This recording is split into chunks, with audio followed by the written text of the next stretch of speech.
Okay.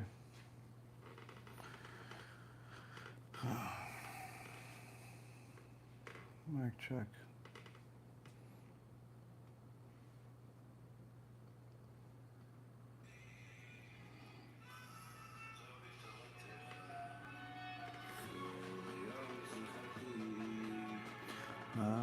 טוב לי תורתך, כל היום היא שיחתי. טוב לי תורתך.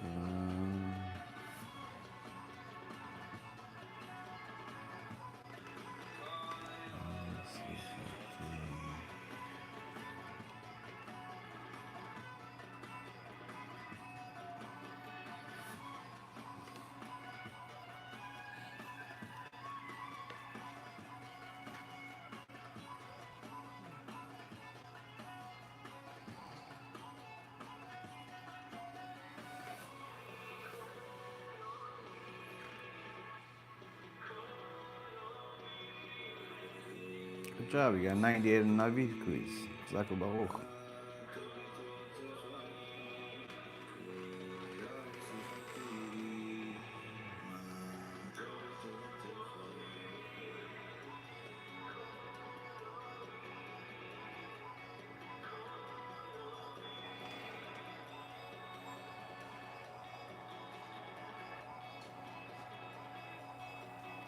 William, Oliver.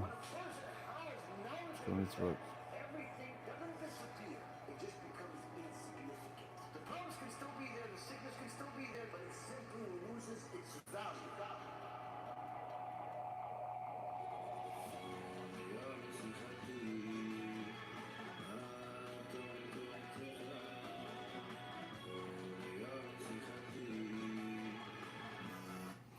B'Shem Hashem na'aseh v'natzliach, Shiur Torah, Bruchim Habayim. We're back here on our Wednesday night, Stump the Rabbi. We're after some Divrei Torah.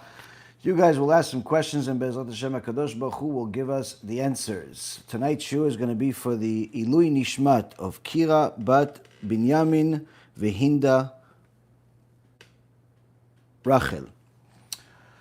And also for Leavdil, for Refuah Shlema and Hatzlacha Rabba, for Rav Ephraim ben Shulamit, Rabbanit Sarah bat Anat, Rabbanit Levana bat Sarah, Sarah bat Levana, Avimori David ben Esriya, Imimorati Doris bat Jora, and all of Am Yisrael and all the righteous Noahites that continue to learn Torah with us, continue to support Torah, continue to use their resources to help us spread HaKadosh Baruch Hu's name and His truth all over the world, in all four corners of the world, Baruch Hashem. Anyone that wants to help us, help the poor people in Eretz Yisrael, can donate to the campaign that we have available now online. The number and the information will be in the information, the description box, or in the comments. If you're located in the U.S., you could even actually dial in to send a donation.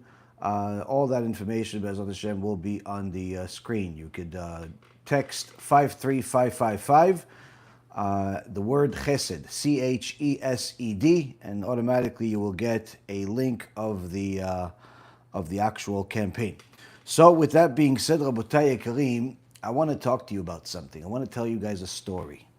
I want to tell you a story that has two parts. In essence, there's really two ways to tell this story. And I know that many of you have heard stories in your life, but this is a little bit different. Because on one end, we're looking at the parasha, and we have to learn from it. So why start with a story? Because the story will help us learn from the parasha. The first way of telling the story is as follows. There's a small store, jewelry store in Israel, and there's four people in it. There's the owner, nice woman that sells the jewelry to make a living. There's one customer that's there looking for perhaps a present for her daughter and upcoming bat mitzvah. Another customer is a well-to-do woman who comes in and buys a very expensive bracelet. And then another one is a older, homeless, very smelly woman. This is the story. What can you possibly learn from such a story? We'll wait and see as we learn the shiur. In this week's parasha, Parashat Vayeshev, we see that the brothers, the Shvatim, the holy Shvatim, try everything possible to stop their brother Yosef's rise to greatness. And of course, as we're going to learn in the next few weeks, while they tried one thing, the heavenly decree ruled otherwise. It seems like that's the case many times in our lives, where somebody's going to tell you, you work too hard, or you tried too hard. And you do, but the outcome is not necessarily always what you expected. In fact, it seems like sometimes you try so hard to do something that you believe is good. But it's clear that the heavenly decree has ruled differently. There is a spiritual eye that will allow us to see things differently. In fact, so differently it's impossible for the vast majority of society to see, because they don't even know it exists. Now, it'll need exercise, it'll need practice, but if you learn how to use it, it'll change your life and it'll improve it in ways you can't imagine. This week's parasha, we see that the brothers are doing what they think is the truth, what they think is good. Where they have a brother named Yosef, who the Torah itself testifies is their father's favorite. Anytime you have siblings, especially when you're growing up, the kids, fight about who is the parent's favorite. Sometimes they make fun of it, sometimes they take it personally, depending on their age and their maturity. To your surprise, many times older kids take it more personally when they think someone else is the favorite and not them. But here the Torah itself testifies that Yosef is the favorite. And the chronicles of Yaakov Avinu begin in this parasha and end at the end of the Torah. Where even though the first verse seems like it's going to tell us the entire chronicles of Yaakov, just like it did Adam HaRishon, Lehavdil, just like it did with Cain, just like it did with Lehavdil again, with Noach, with Avraham, Yitzchak, and even Esav. But the chronicles of Yaakov begin here and continue for the rest of the Torah. In fact, the chronicles of Yaakov continue until this day. And HaKadosh Baruch Hu decreed it critical that everyone must know that Yosef was Yaakov's favorite son. So it's not like we're finding this out and the Shvatim didn't know. They knew. They knew that Yosef was the favorite. And Yosef did not exactly hide it either. He would tell them that he has this kutonet, this special garment that his father gave him, which Chazal tell us was all the way from the time of Adam HaRishon. And he has these very spiritually elevated dreams that are full of prophecy. And his brothers can't stand him. They hate the fact that he's the favorite.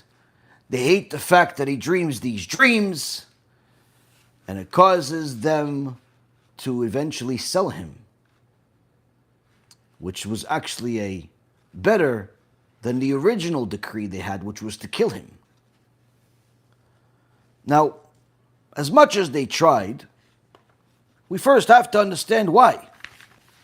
Why they try, why they fail. What does it have to do with you in the secular year of 2024?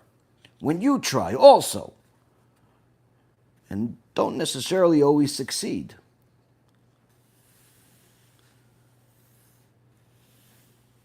The Chachamim tell us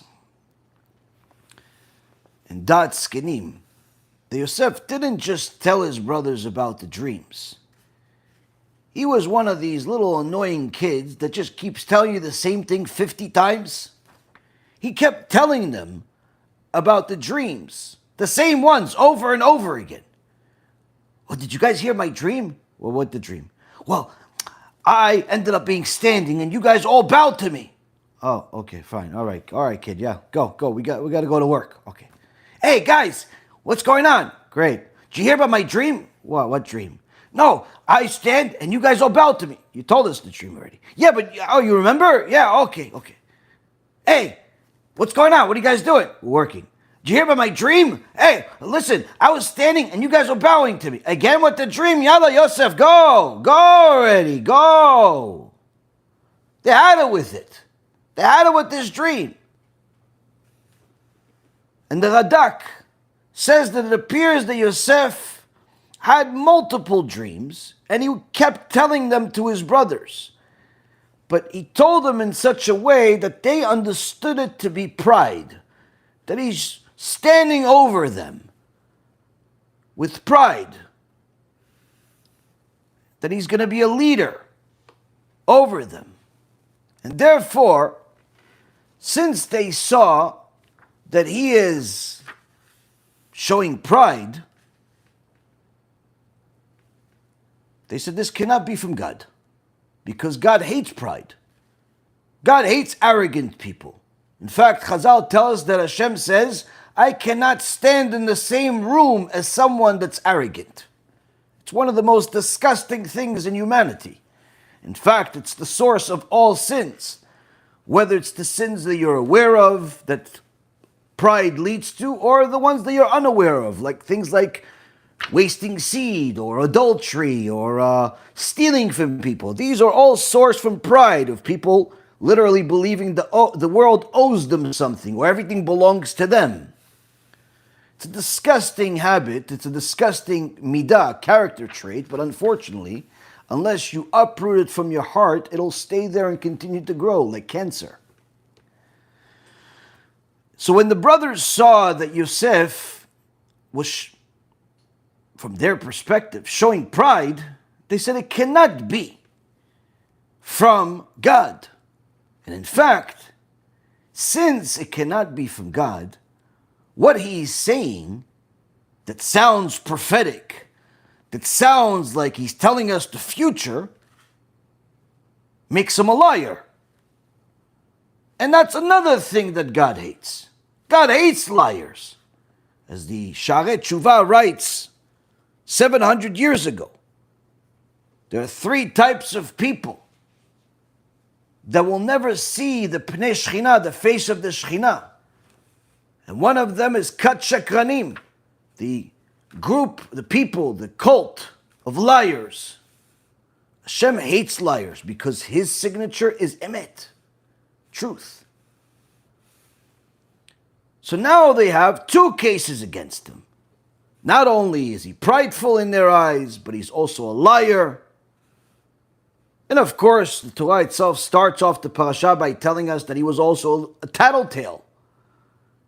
He always looked at his brothers and saw anything that looked off. He would go and tell Yaakov about it. Abba, I saw my brothers eat non-kosher food. Oh, non-kosher food? Yeah, listen, they had there was a cow, and the cow, they had a baby, and they just ate it. They didn't even shecht it. He didn't realize that the halacha is that if they shecht the cow while it's pregnant, you don't have to shecht the one that's inside her body. But to him, he had to tell this to his father. And then he saw his brothers talking to different people. Abba, I saw my brothers talk to girls. Oh, he didn't realize that he was watching his brothers do business. And sometimes your customers are females. And Yosef was a tattletale. Again, these are simplifications of the greatness of Yosef, simplifications of the greatness of all of the 12 tribes. But nonetheless, this is what actually the sages tell us. And the Chachamim explained to us that after the Shvatim, the brothers of Yosef concluded that Yosef was a liar, that Yosef was prideful. They decreed that there's no way that what he's saying is from God, and therefore they have the right to kill him, or at the very least, sell him. Get rid of him. Get him away from them, because his behavior could lead to their death, because they were afraid that if he continues to be a tattletale against them to their father, one day Yaakov will be angry at them and will kill them, because they knew how powerful Yaakov was. A single word that Yaakov said ended up leading to a death of his wife. He didn't mean to do it, but when Lavan came and told him, listen, you stole my gods, Yaakov told him, look wherever you want. If you find whoever has your idols shall die. He didn't know that Rachel, his wife, the daughter of Lavan, stole them. He didn't know she had them on her. Why would Yaakov say such a thing, that someone who stole these idols will get a death penalty? Because according to the Noahide law, stealing is forbidden and the punishment is death, a heavenly death penalty. So Yaakov was simply implementing the law. So on one hand, we see that the brothers hated Yosef more and more as he continued to tell them the dreams. But the Torah tells us that they hated him for his dreams and for his words. What is this? His dreams and his words. You either hate the guy or you don't hate the guy. What do you care about the dreams so much that it holds its own separate category from his words? If you don't like him being prideful over you, if you don't like him being a liar, if you don't like him being a tattletale, okay, so just hate the guy. Why is it that the Torah separates it and tells us that they hated his dreams and his words? Now, before we get to that, we need to know, why did Yosef even do it? Why did Yosef keep telling his brothers the dreams?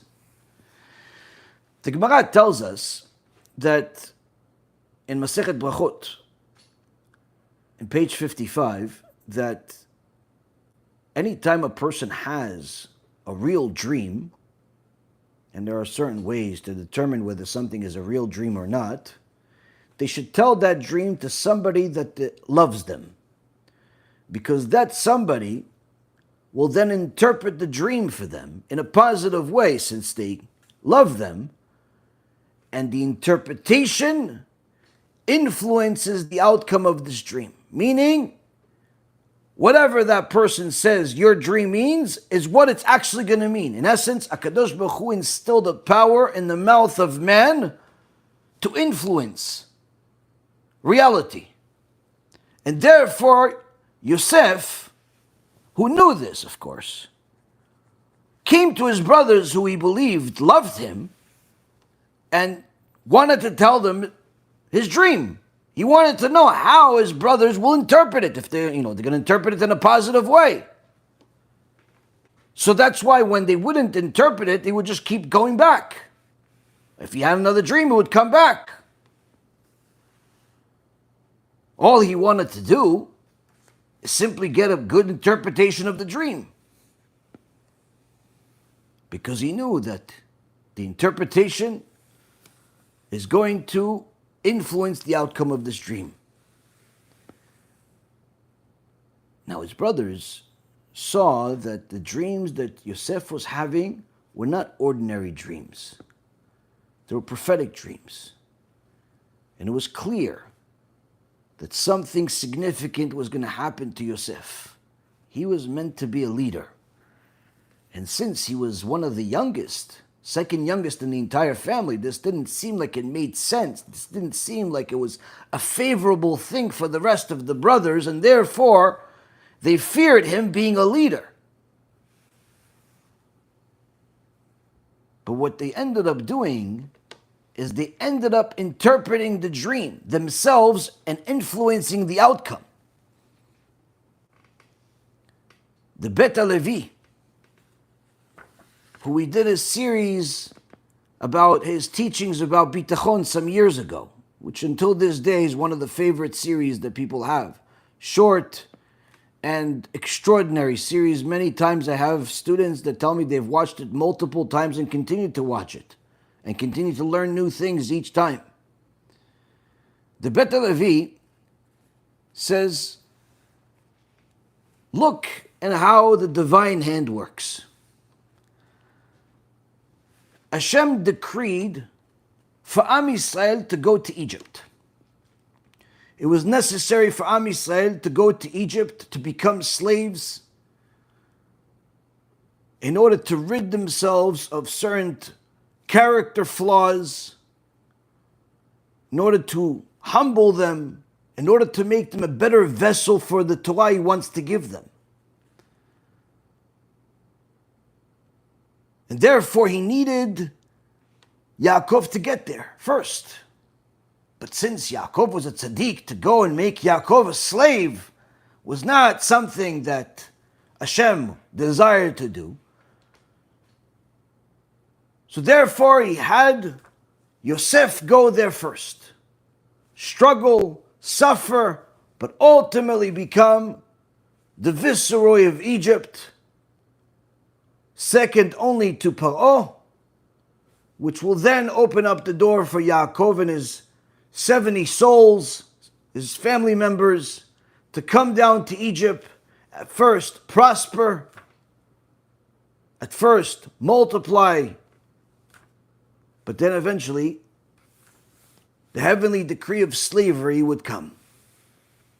So while Yaakov could have been brought down to Egypt with handcuffs and chains, HaKadosh Baruch Hu said, I want to bring him there, my dear Yaakov, in a different way, on special carriages and royalty. But since this was the heavenly decree, this was in essence the target, says the Bet Levi, look what Hashem did in order to make that happen. The Shvatim feared their brother Yosef being the leader. They feared. He was a special one. He was the favorite one. He was extraordinarily beautiful. But he was still young. It didn't seem like this was a good thing. And when he would come with these dreams, it became more obvious that there's something going on here. And the Shvatim, out of their frustration with their brother Yosef, interpreted the dream and said to Yosef, what? You're going to be a king over us? And they hated him over his dream and his words, it says. Why did they hate him over his dream and his words? Because once they realized that after they made the statement, you're going to be a king over us, they just interpreted the dream. They just influenced the dream.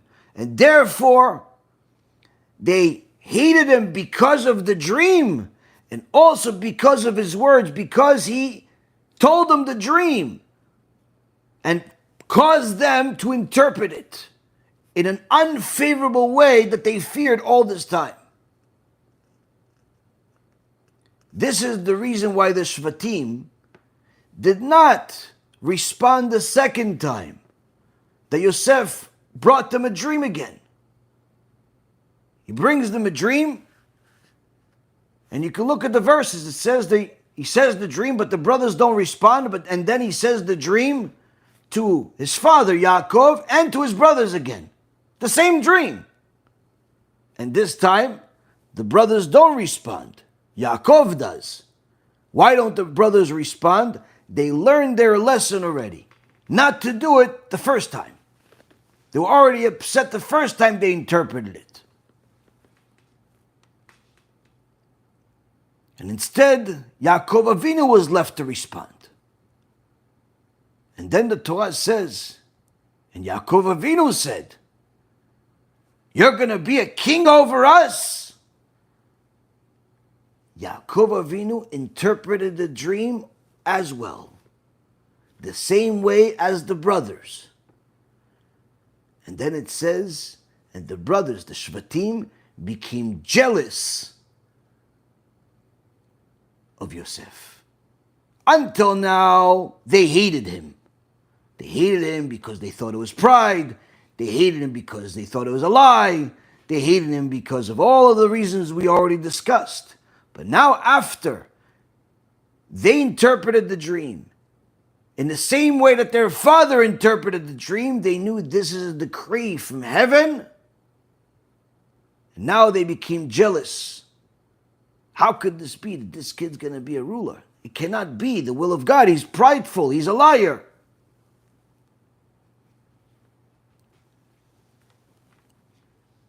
The Chachamim tell us the heavenly decree mocks the wasted ishtadlut. Many times, a person exerts their effort and resources to do something that they believe is good, that they believe is the right direction. But Hashem has something else in mind. Hashem wants the person to go in a different direction. Now, while the person does not realize it, so he is going full force ahead, he doesn't realize that Hashem's plan is for you to turn left at some point. So when that day happens and you start going left, you think there's a mistake. You think you're being taken advantage of. You think that it's unfortunate what's happening to you. You think you're a victim. Why is this happening to me? I worked so hard. I haven't slept in 3 days. I did everything I possibly could. Why didn't I get the promotion? Why did I instead get fired? Why didn't I get the house? Why didn't I get this? And people think that all hope is lost, not realizing that Hashem has a different, better destination ahead for the person, something that's in their favor. But at first it looks like a failure. At first it looks like a tragedy. The same concept here. The Shvatim did not realize a divine plan, did not realize the involvement of HaKadosh Baruch Hu in their day-to-day affairs with what's happening with Yosef in the way that Hashem had it. They did not know the decree that Am Yisrael will have to go to Egypt, starting with them.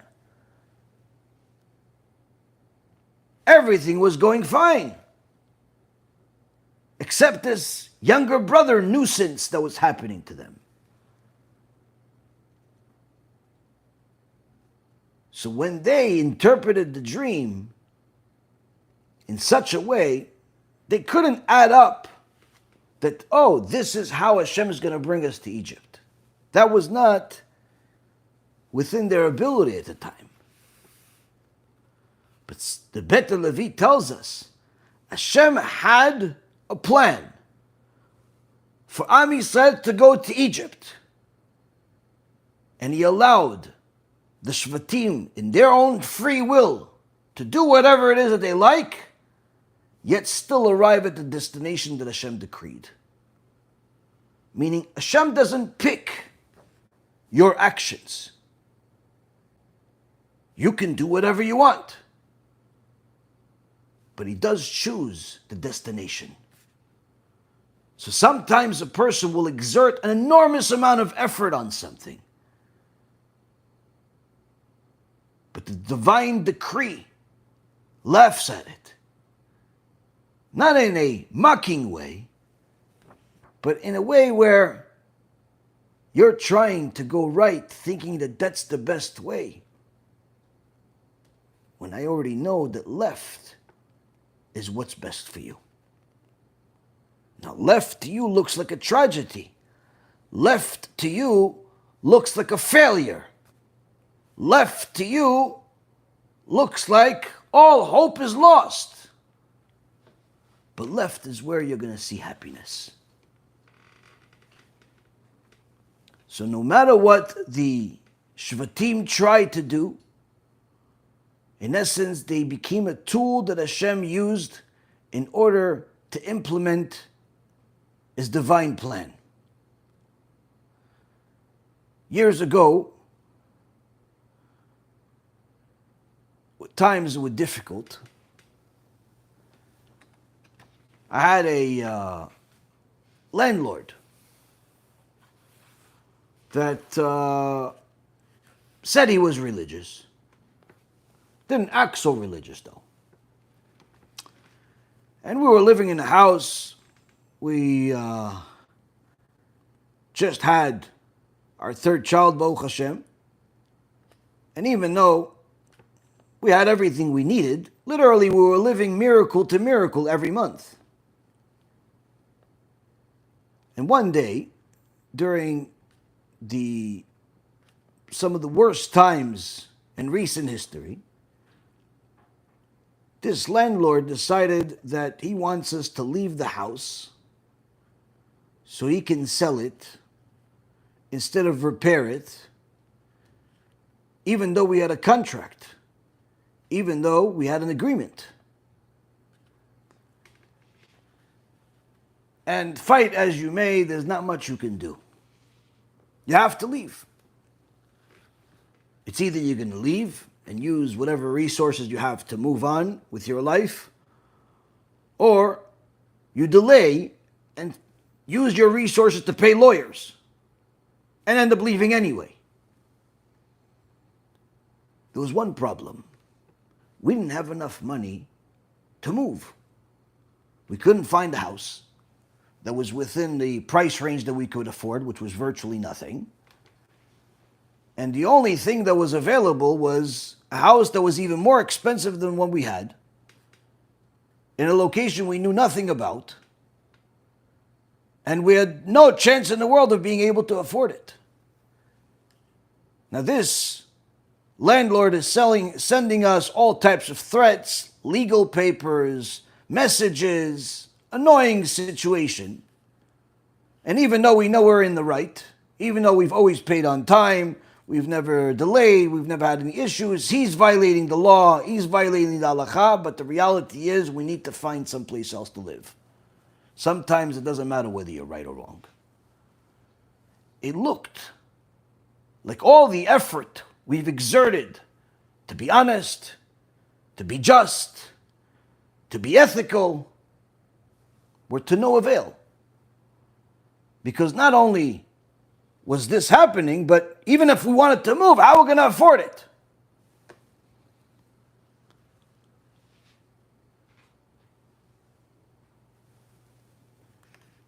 All of a sudden, when we're literally looking at a time frame, according to the threats of the lawyers, of, I think it was a week or 2 weeks, pray to Hashem. We ask Hashem for help, because that's the only source of help that you could ever get. No one can help you, and no one can hurt you if it's not the will of Hashem. But we're in a bind here. We're in a situation where we can't go right, we can't go left. Even if we want to move, how can we move? All of a sudden, somebody sends me a message.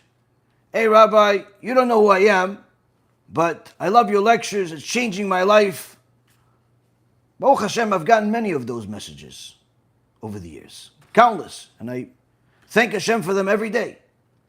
But this one was different. Why? Because even though we live, the organization gets donations, and we use that to help people do tshuva, we use that to help poor people, we use that to run the organization. When it came to my personal finances, there was a different miracle. What? Some people would randomly decide to donate to me personally, but I would never ask, I would never talk about it. I would never say, listen, you could donate to the company, organization on the website, you could donate to me on Zelle. Simply never, those words never left my mouth. I just simply relied on Hashem 100%, and Baruch Hashem, it worked for years. But in this particular case, we're in a situation where we have to move. We don't have enough money to move to this expensive house, or more expensive than what it was, what we were doing. Nothing else was available. We have a limited amount of time frame. And then all of a sudden I get a message, somebody, listen, Rabbi, you changed my life. Okay, thank you, Baruch Hashem, Chazaku Baruch. Listen, I want to donate. I said, okay, here's the website. Go donate, Chazaku Baruch. Usually people say, I want to talk to you about donations. Everyone knows I don't talk about donations on the phone. You want to donate, you go to the website. The most we can discuss is simply a text message. You could ask me where to go, and I'll tell you where to go. Why? Because I want to exercise my bitachon. In this case, it wasn't any different. It's just that this person insisted that, no, I don't want to donate to the organization. I'll donate that too, but I want to donate to you. So, okay, fine. You could donate to me. No problem. It's always nice, always needed. And then before I know it, this guy gets the information from me, and he literally donates me just enough money to be able to move to this other house, which was literally an open miracle in front of our eyes. I don't know who this person is, never heard of him before, never talked to him before, but he decided, he got the urge at that moment, at that second, to go do something much more substantial than people that have listened to me sometimes for 5-10 years. Why? Because the plan and the effort was in one direction, but the divine hand decreed otherwise. And these types of miracles, Baruch Hashem, have happened to us countless times. Here we see in the story of Yosef and his brothers, the divine hand was in essence laughing at all of the ishtadlut, all of the efforts of the Shvatim to get rid of their brother. Because the plan was to bring Am Yisrael to Egypt. But the brothers could not see it. When a person has difficulty, and they want to be able to see through that difficulty, there's only one direction that a person needs to look, and that's to look to Hashem. No one can help you and no one can hurt you if Hashem doesn't decree it. Anytime you rely on a person, instead of bringing yourself a blessing, you bring yourself a curse, the Torah says.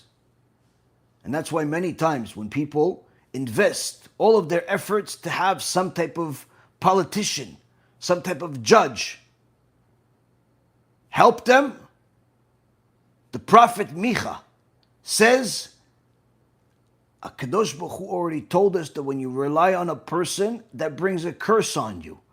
And therefore, when you relied on this judge, on the day that you expect your salvation is actually the day that you'll get punished. Shem Yerachem. That's the pirush from the Abarbanel on Micha. So, when a person relies on a customer, on a boss, on a vendor, instead of relying on Hashem, not only are they bringing on themselves a problem and removing any possible blessing coming their way, but they're also not using their spiritual eye. What is this spiritual eye? The spiritual eye of bitachon. To understand that whatever you see is a very limited picture.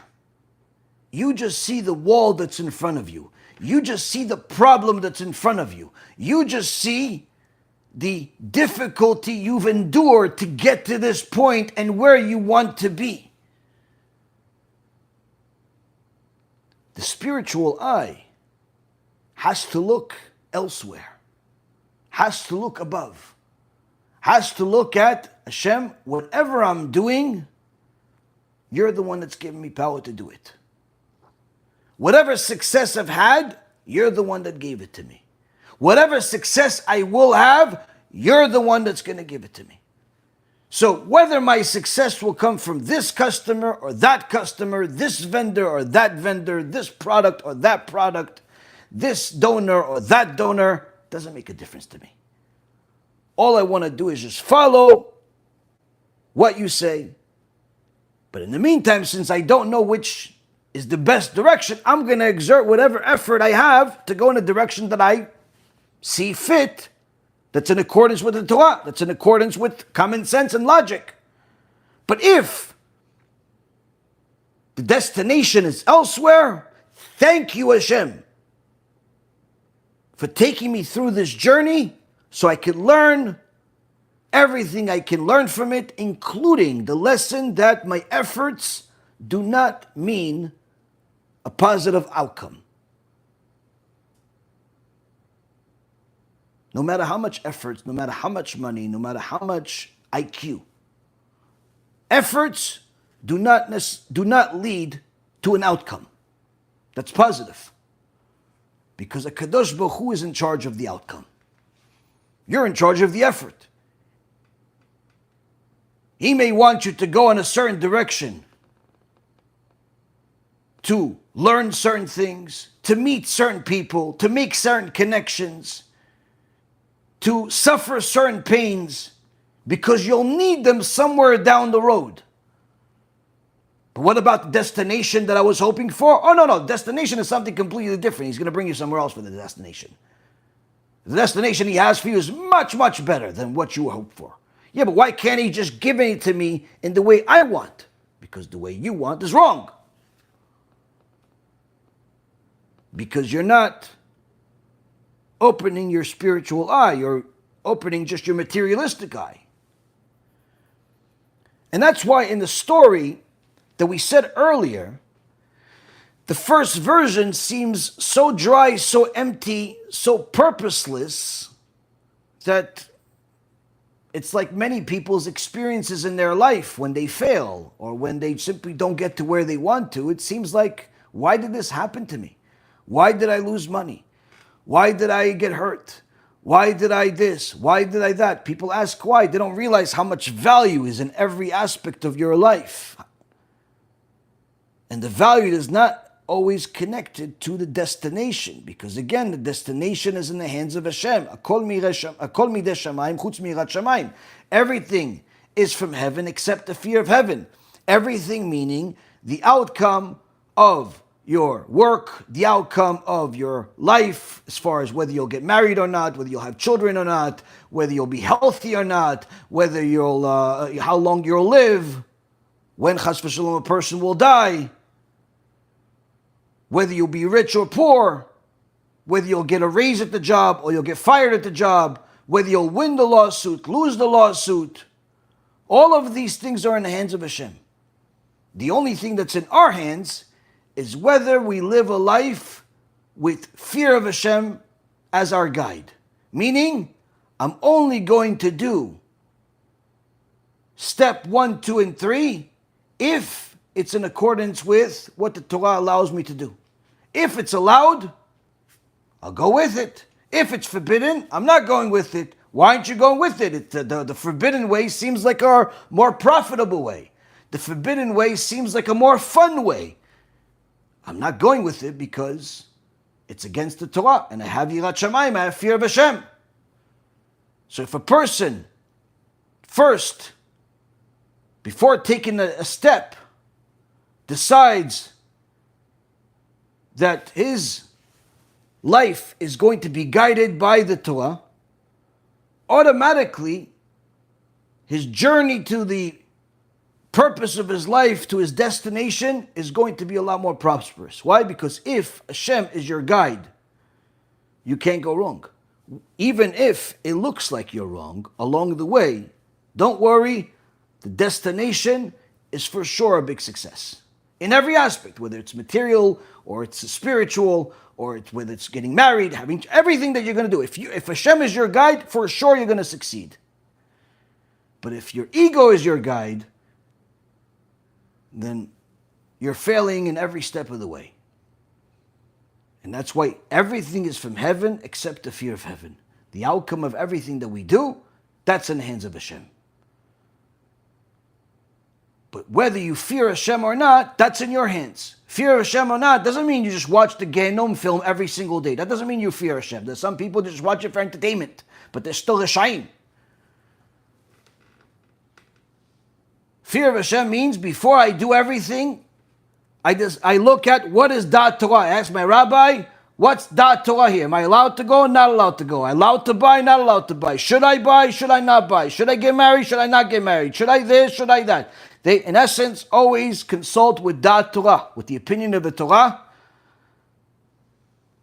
where to go. So when we see the Shvatim decide to sell their brother, that's because the Shvatim concluded what Da'at Torah is on their own, and that was their mistake. Instead of asking their grandfather Yitzchak, instead of asking their father Yaakov, these are Gdolei Ador, these are their rabbis, not just their parents and a grandparent. These are Gdolei Ador, these are the rabbis. Instead of going to them and making sure that they're going in the right direction, they decided on their own that selling yourself was the best thing. And that was their mistake. Yeah, but he was prideful. In your eyes, he was prideful. In reality, he was just telling you because he wanted a positive interpretation. Yeah, but why did he tell me so many times? Because you didn't interpret it. Yeah, but he was lying. No, he wasn't lying. He was telling you what happened in the dream. You determined he was lying because you determined that the dream was not real, because you thought he was prideful. One thing led to the other. So we see, Rabotai, is that Da'at Torah is not just something you're going to get from watching a shiur or even reading a book. Da'at Torah requires someone that is knowledgeable both about you as well as the circumstance as well as the Torah. So when we look at the picture of the Shvatim, we see that had they had used their spiritual eye, they would have seen that yes, things look awful, but there must be a reason for it. There must be a reason that he feels this way. There must be a reason that he's dreaming this. There must be a reason that Yaakov, our father, is favoring him and teaching him certain parts of the Torah he's not teaching us. There has to be something here. Until now, the Torah has had every parasha, good guy versus bad guy. Adam HaRishon, good guy. The snake, the serpent, bad guy. Abel, good guy. Cain, his brother, bad guy. Noach, good guy. The rest of the people in the world, bad people.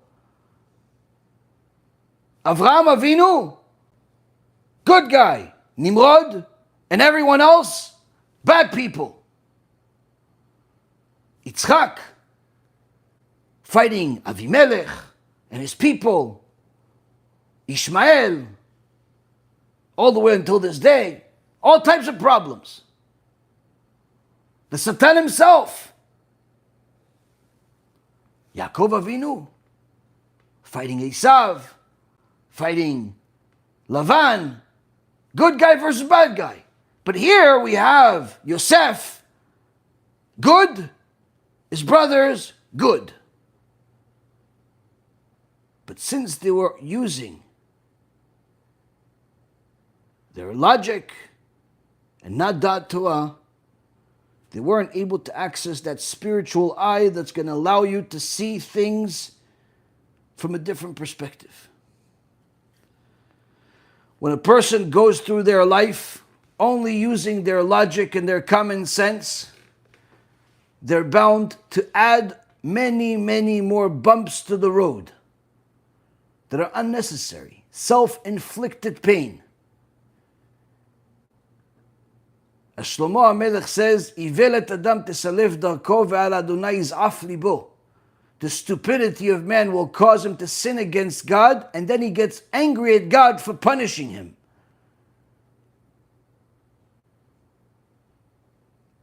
So now, Rabotai, what we learned is that we have to look at things differently. And sometimes we have the merit to see how the plan works, not only during our lifetime, but for whatever Hashem's reasons are, He allows us to see them right away.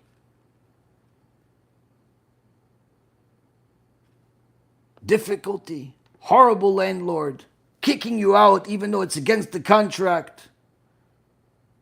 Hashem sends you someone to bring you everything you need in order to bring you something more than what you even want, for the reasons that Hashem has. Like Yosef was sold, but unlike most of the merchants that travel the desert that were usually carrying smelly products like oil and all types of zifit, tar, Hashem made it so that those that bought Yosef were carrying all types of beautiful smelling incenses, all types of perfumes. So even his journey to Egypt was pleasing. Even though he was going to prison, he became the leader there.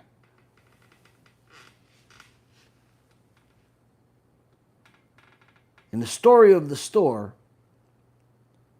the first way that we can see without the spiritual eye is the way most people look at their life. There's a store, it's a small store. There's one woman that owns the place. She sells the jewelry to make a living. Rent is expensive. Electric is expensive. Everything is expensive, but she does whatever she can to make a living. In so many words, she can't afford to lose customers. So when she has a customer that's coming to look for earrings for her daughter, okay, maybe she can make a couple of dollars from it. She has another woman looking for some bracelet, okay, she can make a couple of dollars from it. But then when there's a smelly woman, a homeless woman in there, it looks like, why is she even in the story? She should be kicked out. That's the blind eye telling you. That's the first way of seeing the story. The other way of seeing the story, and what actually transpired, is this.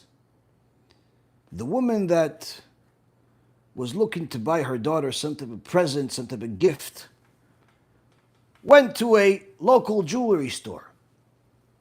Store is small, and usually it's busy.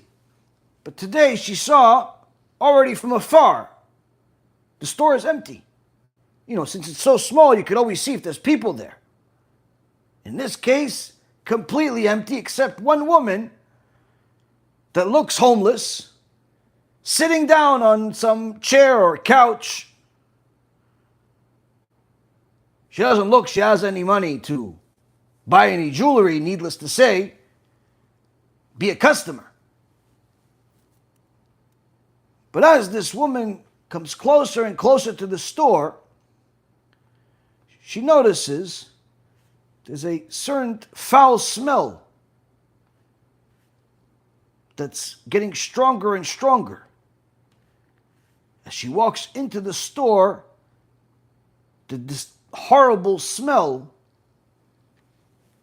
grows so strong that she now realizes why the store is empty. Customers don't go shopping in smelly places. But to her surprise, this homeless woman that smells so bad you could literally smell her from outside is in a good mood.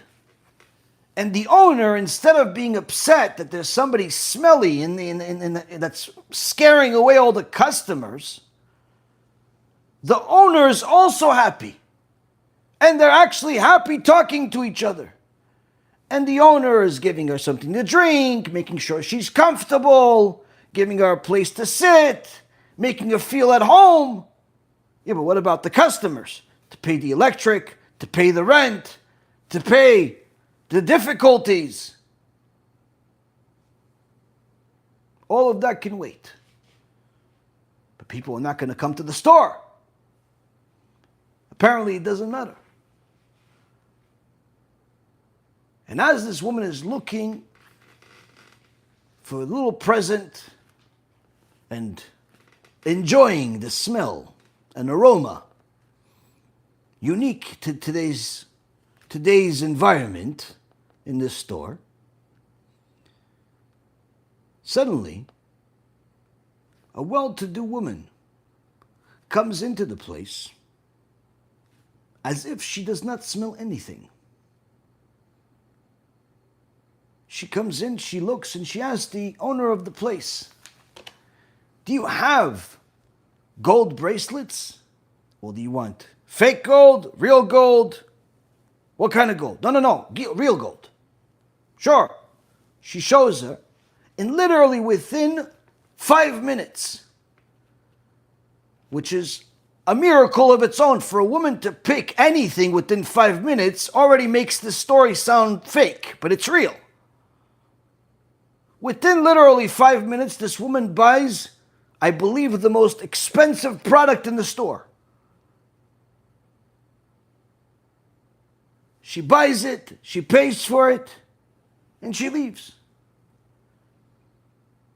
And now the spiritual eye sees what the Rambam wrote 800 years ago. We see that our Torah tells us that you'll eat the fruit, and yet your original investment will stay untouched. What does that mean, says the Rambam? This is referring to mitzvot, where there are two groups of mitzvot in the Torah. There are positive commandments and negative commandments. Things to do, things forbidden. And then there's also mitzvot that are between you and God, and mitzvot between you and another human being, between man and man. The mitzvot between you and God, says the Rambam, if you fulfill them, Hashem will reward you in Olam Haba. You have yourself a savings account in heaven waiting for you for all the things that you did, such as keeping Shabbat, putting on tzitzit, putting on tefillin, eating kosher food. All of these mitzvot between you and God, you'll get rewarded in Olam Haba. But then there's the mitzvot between you and man, such as giving tzedakah, not stealing, not cheating, not hating people, not lying, not saying lashon hara. These are all mitzvot between one man and another. Those mitzvot, says the Rambam, when you fulfill those mitzvot, Hashem will reward you in Olam Haba, but you will also get a benefit in this world as a result of your elevated behavior. And here we see that while everyone would look at the story and say, why would this businesswoman that needs every customer she can possibly find to keep the store open, why would she risk losing so many customers by entertaining this homeless woman this smelly woman. Even if you want to help her, just give her a few dollars, tell her to leave. But instead, sit down, here's a drink, laughs with her, talks with her. She's having a good time. While everyone thinks she's crazy for doing such a thing. She doesn't know what she's doing according to what the blind eyes are saying. But what a Kadosh Baruch Hu is saying is, when you elevated your behavior to have kindness on someone that's struggling, to have kindness on someone that's having a difficult journey, don't ever think that you will ever lose as a result. And in fact, you gained much more. Where literally in front of everyone's eyes, an unheard of customer, an unheard of experience happens where a woman comes in and buys the most expensive product in the store without ever noticing the smell, without even spending much time in the store. Why? Because HaKadosh Baruch Hu is the one that controls the results.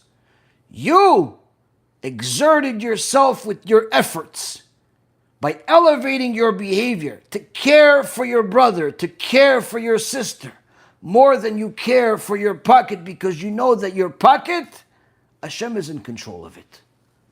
Your bank account, Hashem is in control of it. It may say Chase, it may say TD Bank, it may say, Lloyd's of Bank, it may say whatever bank on it, but in reality, it's HaKadosh Baruch Hu's bank.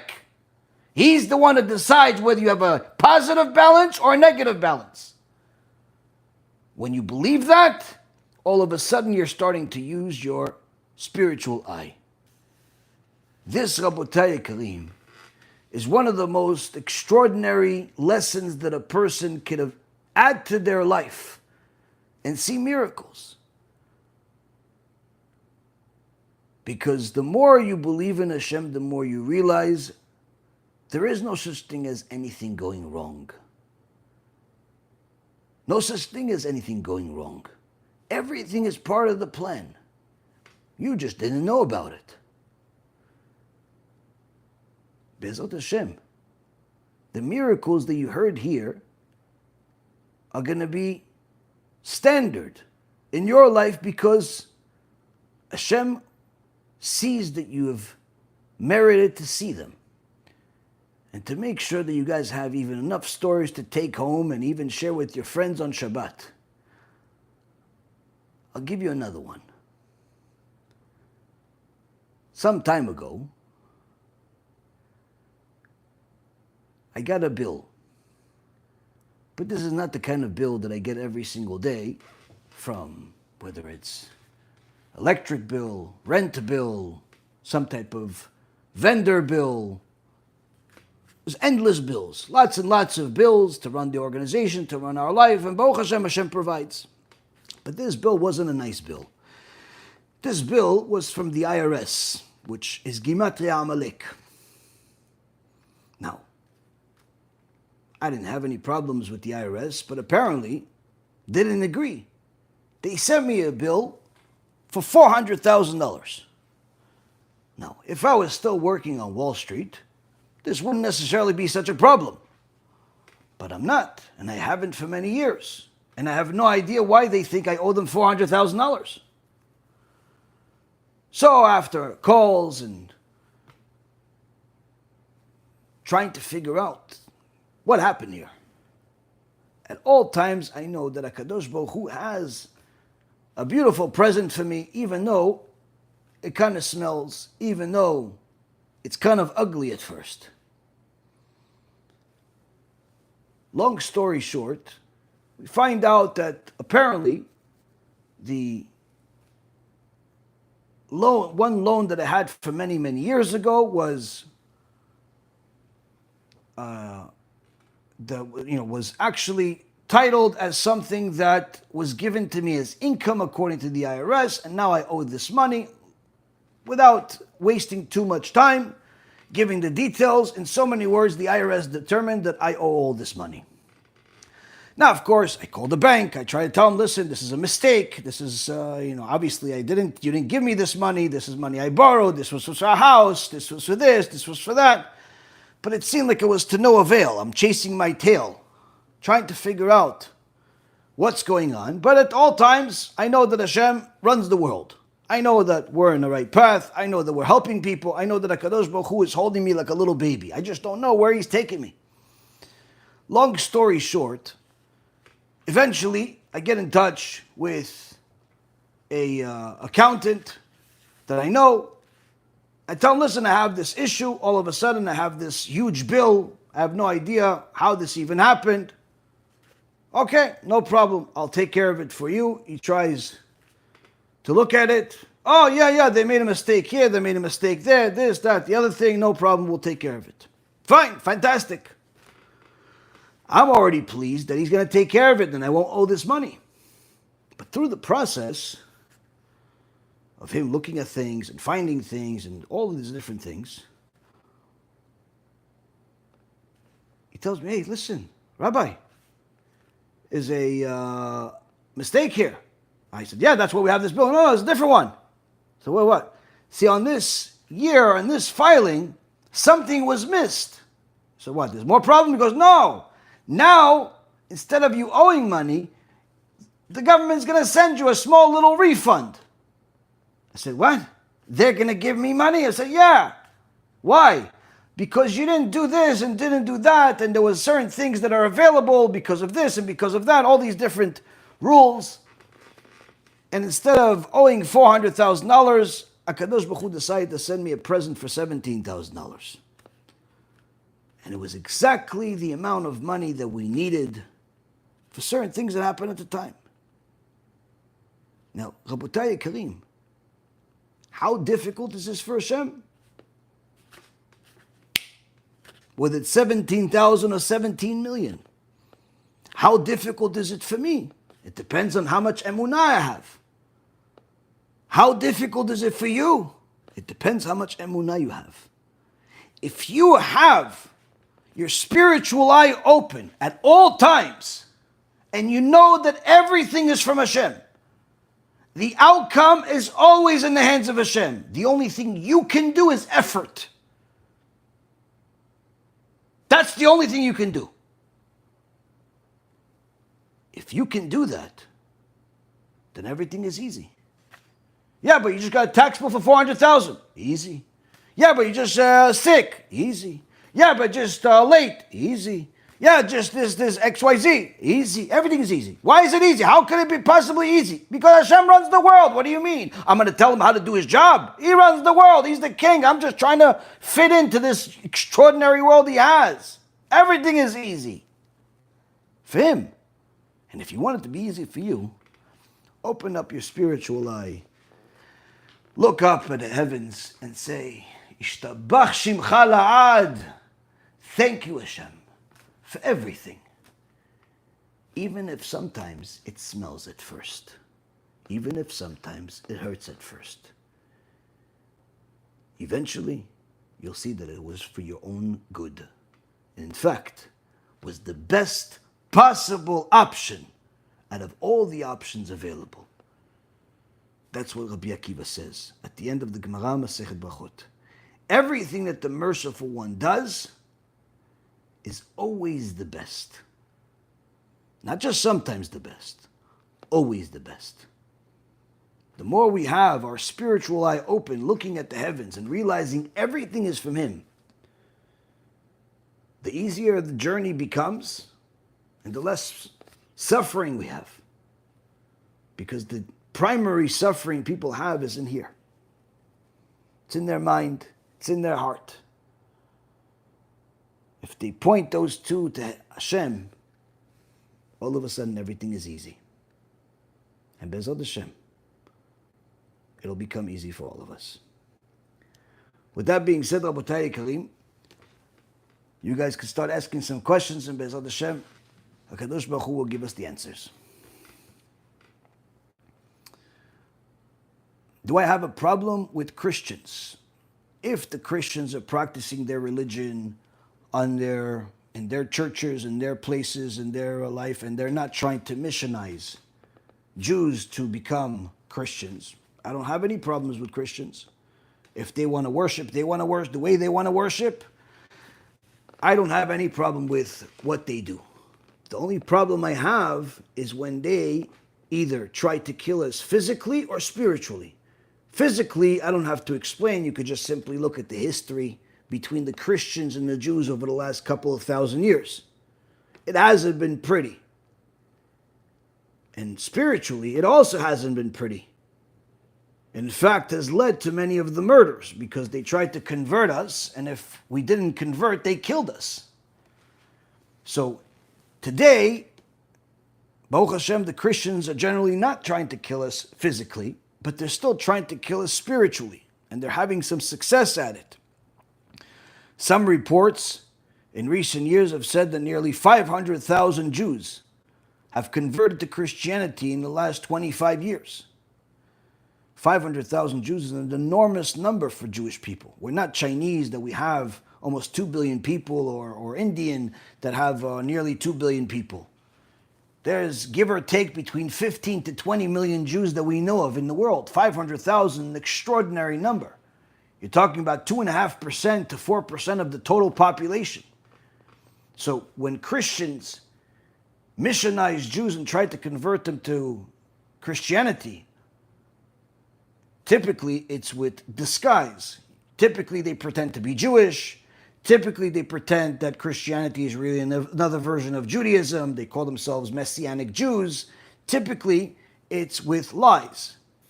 So that I have a big problem with.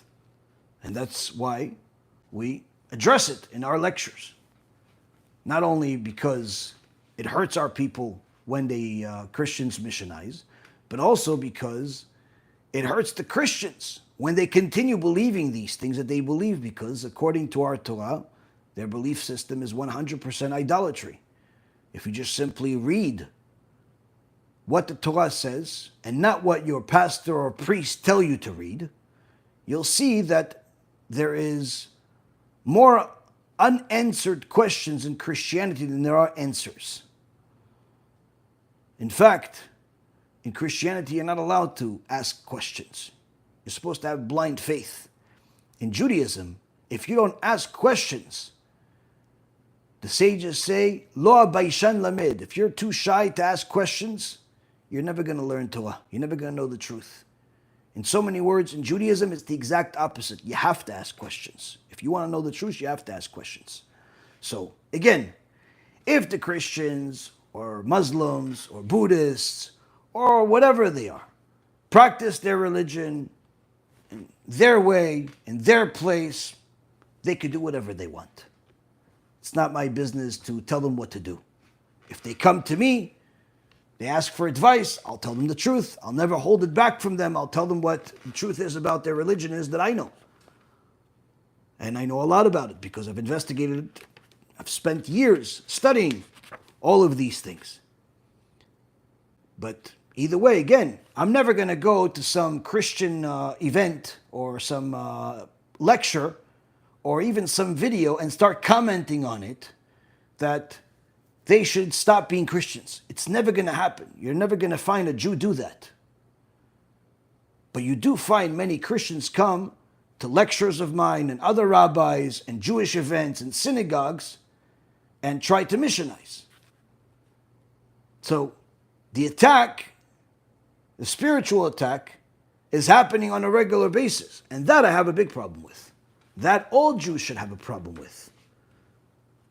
Because that's not allowing us to live peaceful lives among each other.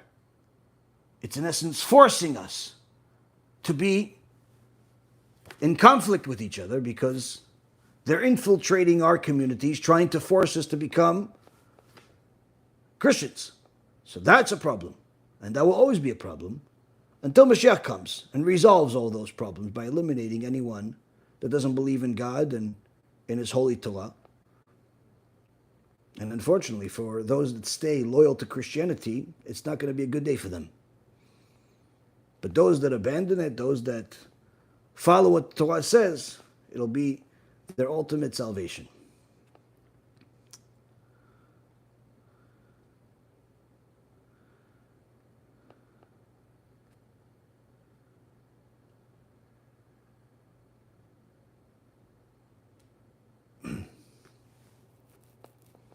Okay. See?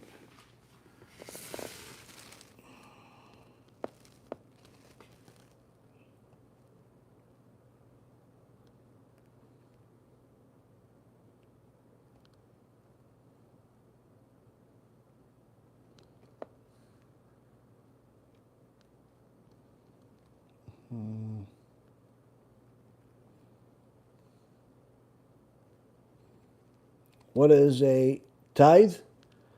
A tithe is referring to maaser. Maaser is giving 10% of your income to publicize Torah, to support Torah.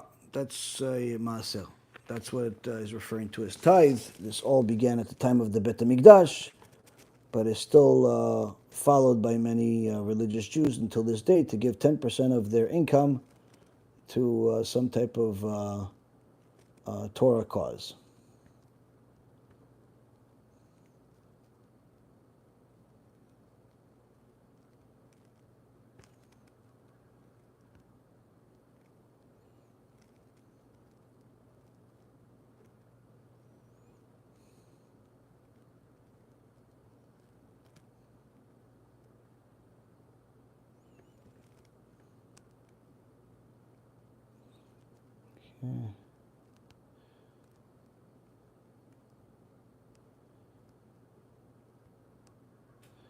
What is the proper attire for davening?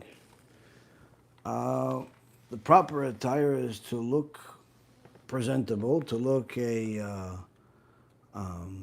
modest, and that's pretty much it. I mean, as far as if you believe that you're going to see the King of Kings, and you truly believe that, then you would dress the part. And of course, not everybody can dress with their Shabbat clothes every day. So you're not obligated to wear fancy clothes to go pray every day. But you are supposed to wear modest clothes. You are supposed to look presentable.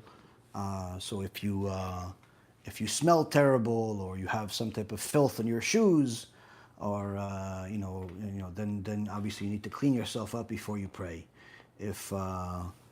If you're in an environment that smells, or there's all types of immodesty there, then you need to pray at a different place. So, but in general, as far as the clothing itself, just as long as you're modest, as long as you're presentable, there's no problem with you praying. How many prayers do we do every day? The obligation on a man, a Jewish man, is to pray 3 times a day, Shachrit, Mincha, and Arvit. Shachrit was instituted by Avram Avinu. Mincha was instituted by Yitzchak Avinu. And Mariv, or Arvit, was instituted by Yaakov Avinu. In addition to that, there's also a short prayer that a person does before they go to sleep. It's called Shema Lamita. In addition to that, there is blessings throughout the entire day. The David HaMelech says that a Jew has to do at least 100 blessings per day. So whether that's before you eat, or after you relieve yourself in the bathroom, or even part of your prayer is considered all blessings. You're supposed to get to 100 blessings a day, and many people that have Yirat Shamayim are very careful to actually count them. Count how many blessings each day they do in order to reach that 100 mark. But as far as prayers are concerned, there's the prayer of the morning, the afternoon, and the evening, and then there's the prayer before you go to sleep, and then there's, of course, personal prayers. Personal prayers, there's no limitation. There's no limitation. A person can pray to Hashem from their heart, whether they're Jew or Gentile, an unlimited amount of times, whenever they want, however they want. So that's a personal prayer. But as far as obligatory prayer, you have the 3 prayers that I mentioned. How are you confident that your religion is the right one? I'm not confident. I am certain that Judaism is the truth. Number one, because it's not possible for Judaism to be false and Christianity or Islam to be true. That's not a possibility, because Christianity and Islam both rely on the Torah. So while logic would tell you that it's possible for Judaism and Islam to be true, or Judaism and Christianity to be true, that same logic will tell you that it's not possible for any one of those two, Christianity or Islam, to be true while Judaism is false, because again, Judaism not only preceded them, but both of those other religions, those two other major religions, are stemmed from, in essence, are stating that they are a continuation of Judaism, and something changed. God changed, the rules changed. So it can never be that the Torah is false and the New Testament is truth, or the Torah is false and the Quran is true. That's not possible by simple logic. Furthermore, it is absolutely possible, according to logic, scientific logic. We're not even dealing with faith yet, that Judaism is true and both of the others are fake, because again, like I said, Judaism is what started it all. So it's not possible that the others will be true and Judaism fake, but it is possible. There's two possibilities. There is, three. There's the possibility of Judaism and Christianity being true. There's a possibility of Judaism and Islam being true. There's a possibility of Judaism, Islam, and Christianity to be true. And there's a possibility of Judaism to be the only truth, and everything else is the lie, which is really the truth. Judaism is the truth, everything else is a lie. Why do I say that's the only reality? Because that's what God says. God is not a man that changes his mind. That's what you'll see in the Torah, Parashat Balak, that the Torah, HaKadosh Baruch Hu says that he's only one. That's why we say Shema Yisrael, Hashem Elokeinu, Hashem Echad. That's in the Torah, where God is not a man. He's also not one that separates into three, like they say in Christianity. And the endless amount of verses in the Torah that prove itself biblically, prove itself scripturally. Furthermore, there is scientific proofs that the Torah is divine, because there is countless verses in the Torah that show that it's impossible for the Torah to have been given by or to have been written by man. The Torah is from God, and this is referring to both the written Torah and the oral Torah. Whether it's knowing the exact number of stars that are in the universe, which modern day science only started estimating a number close to reality in just the last 20 years, but we already had this information for the last several thousand years. Or it's literally knowing all of the possible species that ever exist well before science ever even caught up to the fact that there's well over 40,000 species just in the sea, just in the ocean. And countless other things that are in the Torah that can be proven just from the verses, just from science, this is just a microcosm of all the truth that's in the Torah. Now, the last point I would tell to you is that the reason why we know for sure that it's not possible for the other religions to be true in any way, shape, or form is because there are countless human errors in the New Testament and in the Quran, and there's also countless versions of them. The Torah only has one version, but the New Testament has over 200,000 versions. You'll open the King James Bible, and then you'll open some other Bible, and you'll see that there are certain verses that are not only different in spelling, but literally different in meaning. There are over 200,000 versions of the New Testament.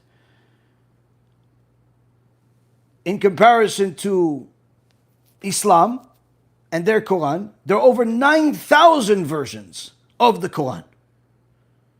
9,000 versions that have different verses, and in many cases, significantly different meanings.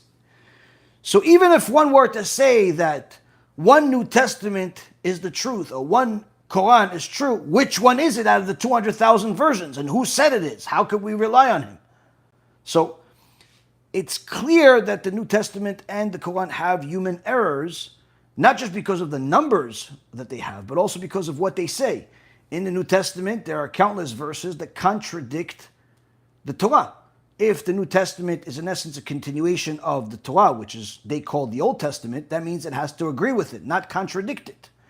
When Hashem says that Yaakov Avinu went down to Egypt with 70 souls, multiple times in the Torah it says 70.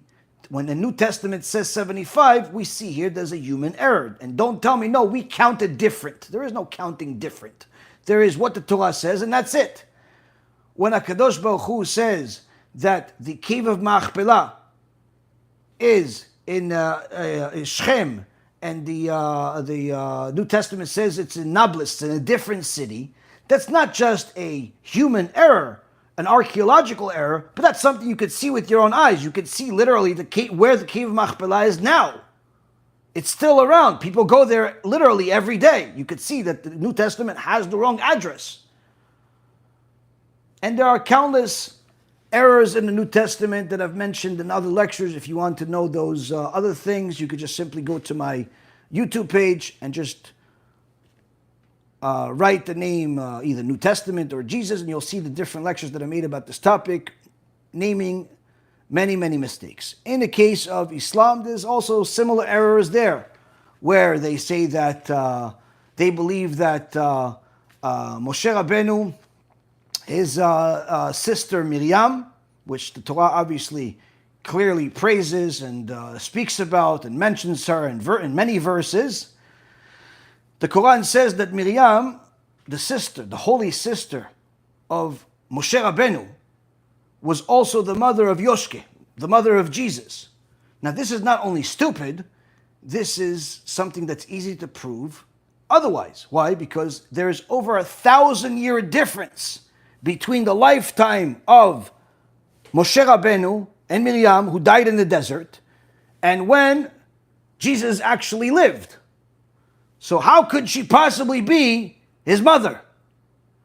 It also says that Paro of Egypt, of the time of the plagues, was friends with Haman. Haman that nearly led to the annihilation of the Jews in Persia. The story of Purim. How could they be friends when there's over 1,000-year difference between the two?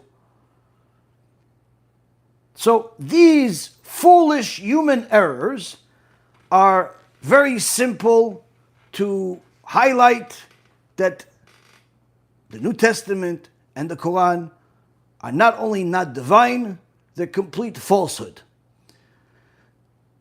So when you have a situation like that it's very simple to prove the falsehood of the others, and there is a countless ways to prove the validity and authenticity and the divinity of the Torah, it's very easy to be certain that the Torah is the only thing that's real and everything else is fake. And that's why this is the life we live. This is why we're willing to die for it. This is why we're living with it. And somebody that insists on being stubborn and say, no, but I believe in the New Testament, but I believe in the Quran, or but I believe in Pikachu, I believe in G.I. Joes. By all means, believe in whatever you want. The only thing I would say to you, since you're already here and you're already watching it, because obviously God sent you here in order to give you a chance to find the truth, at the very least, don't be a naive fool that just assumes you are right. Go investigate. Investigate everything I just said. See if those mistakes are really there. Watch those lectures that I mentioned to you. Go and check. Go and check if what you believe in is certain, is 100%, and it's not simply blind faith. And one thing you're going to find is that there's no two Christians with the same belief. Every one of them is a different version of Christianity, even if they're in the same church, even if they have the same pastor or priest. Everybody has their own version of what Messiah means, what Jesus means, what New Testament. Well, everyone has a different version. Some people hate Paul, some people love him, some people this, some people that. It's obviously there is enough conflict within the church that in itself it should lead for you to double check whether you believe or not. And quite frankly, you should ask yourself, why are you watching a rabbi if you're so certain in your belief? When you're never going to find me or any other religious Jew attending a pastor or a priest or a sheikh's lecture. It's simply never going to happen. We're not interested. We're not interested in what the sheikh has to say. We're not interested in what the priest or the pastor has to say. But you're constantly going to find Muslims and Christians and Catholics and atheists watching my lectures and other rabbis' lectures. Why? If you're so certain in your belief, why waste your time listening to us? Do you know why? Because inside that soul of yours that's half asleep, there's a spark in there that's telling you, stop following the lies. Go listen to the Jews, because even your own Quran says the Jews, they have the truth. Your Quran says the Jews have the truth. The New Testament says the Jews have the truth. The New Testament says the Jews have the truth. The Quran says the Jews have the truth. So even your own book says that we have the truth. And that's why you're here, because you're looking for the truth. Understand? Good.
How could I join a religion that has hundreds of loopholes?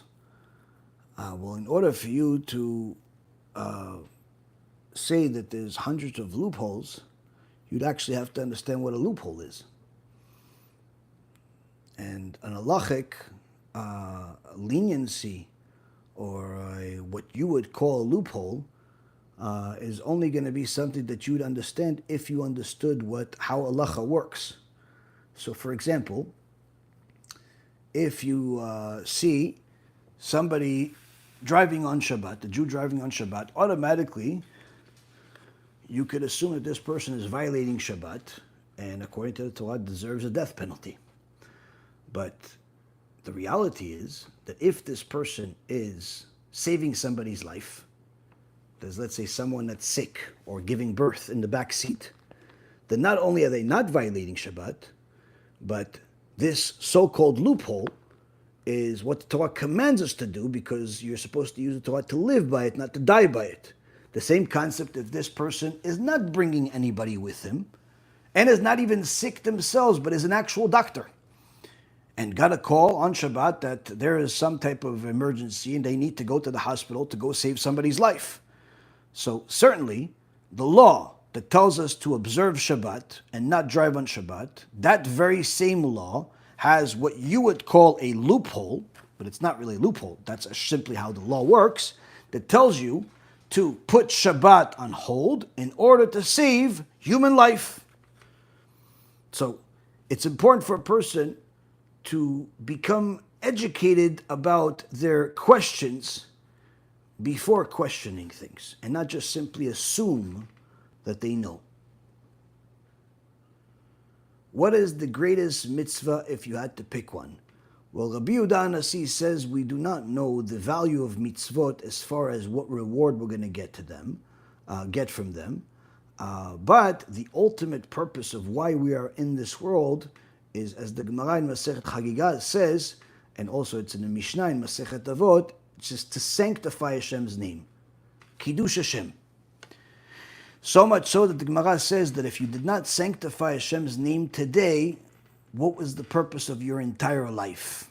In so many words, you're supposed to find a way to sanctify Hashem's name every single day. Every day you're supposed to fulfill a mitzvah of Kiddush Hashem.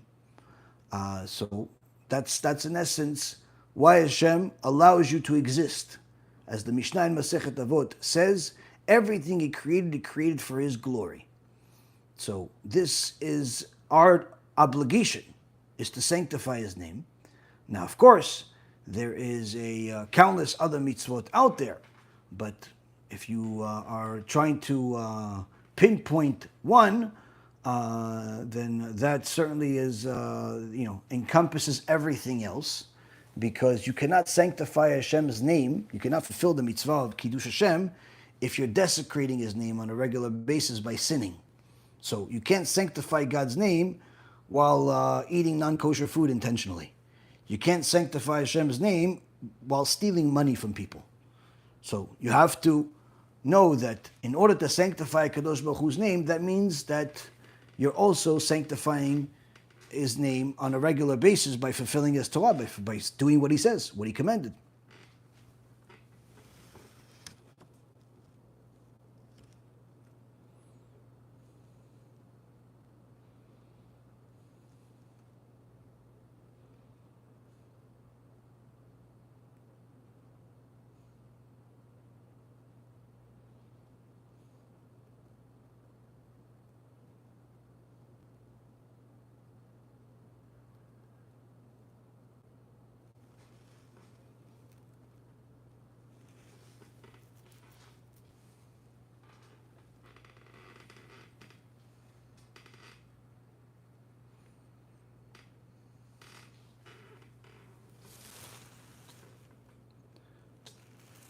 Is the concept of Dira B'Tachtonim purely Kabbalistic, or is there Torah truth to it? Well, Kabbalah is true. So I'm not really sure why you're separating the two. The Torah, Kabbalah is part of the oral Torah. As far as Dira B'Tachtonim, yeah, there's no problem with believing it, but it's important for people to understand it. And I think that the overwhelming majority of people that speak about it publicly in videos, don't actually understand it themselves. They make it seem as if Hashem has some village over here in this world, and He's buying groceries every week, or that He needs to be here, or that He's, He occupies space, or all types of foolish things that people think. So, as far as the teachings of the Rabbi B'Tachtonim, yeah, the Chachamim spoke about it, but whether the definition that you heard is the right definition or not, most likely if you heard it from videos out there or people that speak about it out there, most likely it's wrong.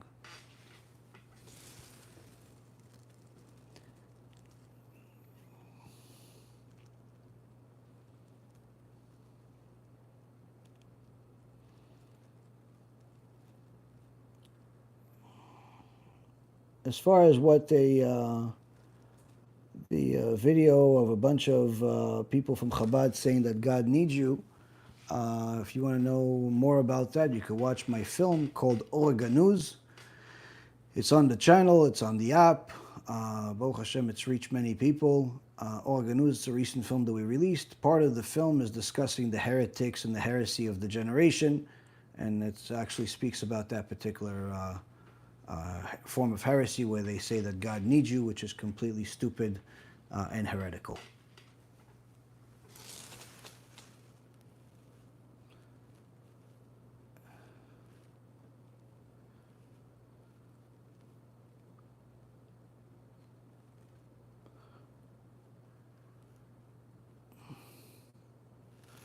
But why is the animal kingdom so vicious? Why do you consider it vicious? How is it more vicious than humans? At least animals kill each other for survival, for food. So whereas humans kill people for pleasure, they kill animals for pleasure. So the animal kingdom is no more vicious than mankind. But as far as why animals behave the way they behave, because they're animals. They work off of instinct. Somebody's hungry, they go after food. And if what they see is something that could be potentially food, and they don't care about whether this mouse or cat or dog or zebra or elephant has a family and kids and plans for retirement. They care less. They see food, they go eat. But that's no different than mankind. Now, you may not care so much about where your chicken came from, but you should know the chicken you ate today had a family. She had a husband. She had probably plenty of kids. I mean, a chicken lays an egg every day, so she probably had many kids, and she had a husband, and she probably had a history. She grew up in a farm, probably struggled getting up to where she was eventually. She maybe even had a dream of one day being a chicken that gives more eggs and lays more eggs, and you ate her. So what, are you going to feel bad about the chicken? No. Why? Because it's a chicken. It was created for the sake of people to eat. The same thing with the cow, the same thing with the chicken, the same thing with all animals. All animals are there for mankind's use, whether it's for consumption or it's for other reasons. For the Jewish people, we are only allowed to consume the kosher animals, whether it's kosher fish, kosher birds, kosher animals. And for the non-Jews, they could eat whatever they want as long as it's not alive while they're eating it. Meaning, don't start chewing on the pig or the horse's leg while it's still alive. In so many words, don't chop off his leg while he's still alive and start eating it while the horse is still alive or the pig is still alive. But if you want to eat horse as a non-Jew, enjoy. Bon appetit. Put some salt on it, maybe it'll be tastier. I don't know. It's up to you. There's no problem with a non-Jew eating non-kosher food because they don't have an obligation of kashrut. But why did Hashem make mankind eat the animals? Because in essence, this is part of the tikkun olam. Initially, when Hashem created Adam HaRishon did not eat the animals. He named them, he knew what their essence was, and people were not eating animals. But after Adam HaRishon sinned and got out of Gan Eden, then started reproducing, and people continued to degenerate, continued to go against Hashem, and so much so that their behavior affected the animals. And the animals started going against their own nature. Where instead of a zebra marrying a zebra wanted to marry a lion. And the goat started becoming carnivorous and started eating meat and chasing after the lion. And while the lion was very satisfied with just grass and marrying a rat. So this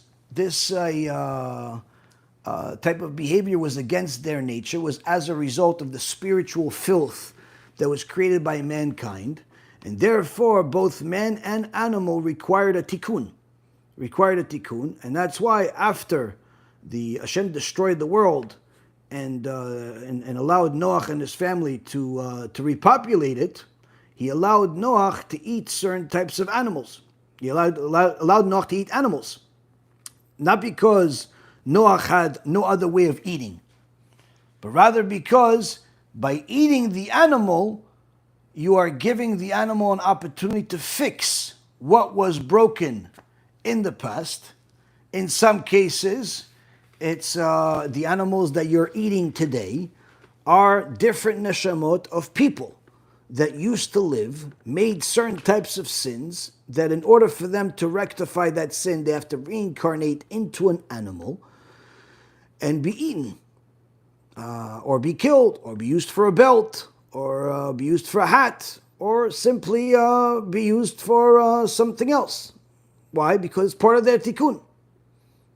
So the whole purpose of animals is to serve men. Why we consume animals today versus why we didn't consume it when Adam HaRishon first started, was first created, is because of what I just explained, which is the degradation of the generations, and which included also the degradation of animals, and also the requirement of people to be reincarnated in order to rectify mistakes that they were not able to rectify while they were alive in this world, or were not possible to rectify while in this world. So Hashem's system, Hashem's world is endlessly bigger than what we can possibly even imagine. The problem with mankind is that we could really only see, a portion of what's in front of us, but we think we know everything, even what's beyond us.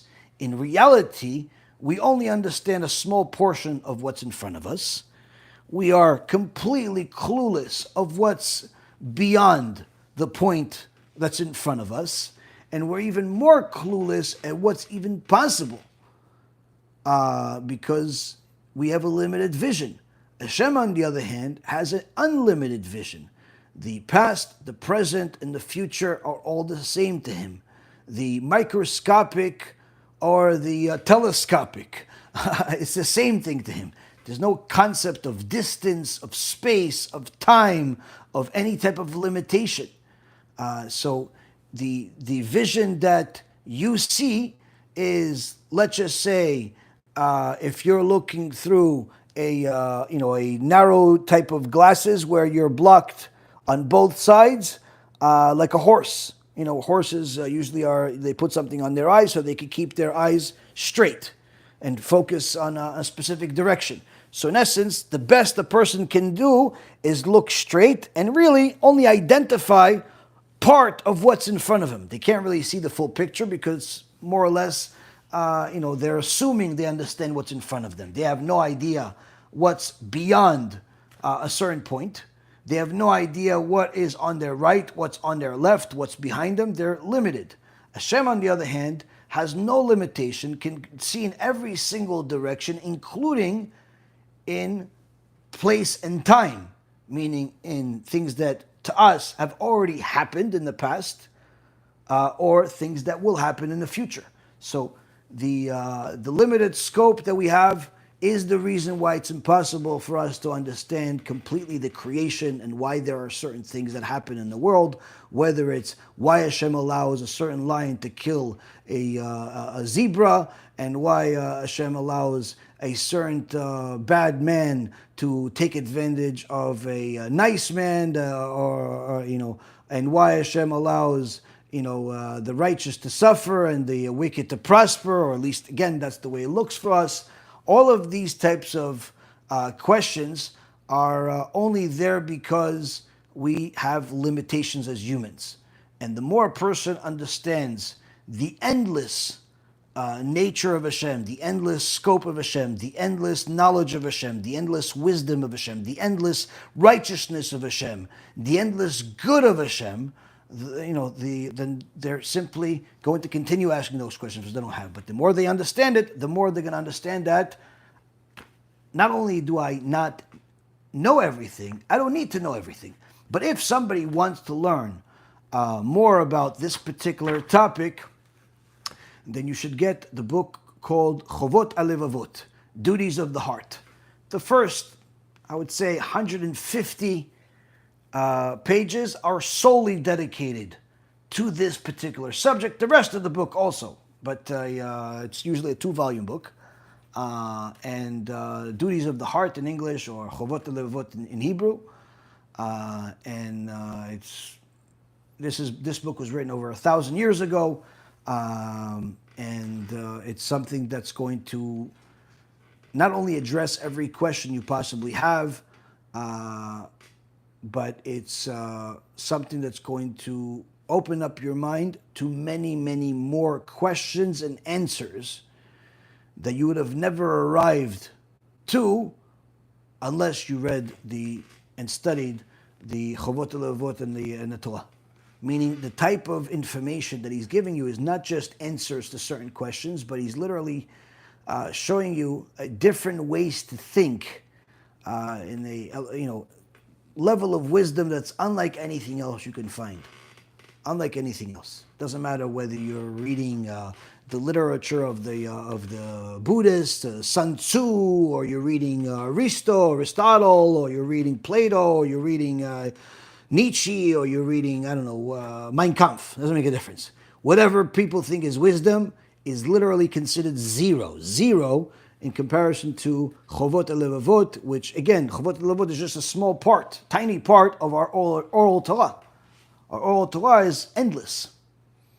And this, again, is available and easy to get, and Hashem has made it so easy to get and so cheap to get that it behooves us to study what our sages have said, because literally every bit of knowledge is going to change your life in more ways than you can imagine.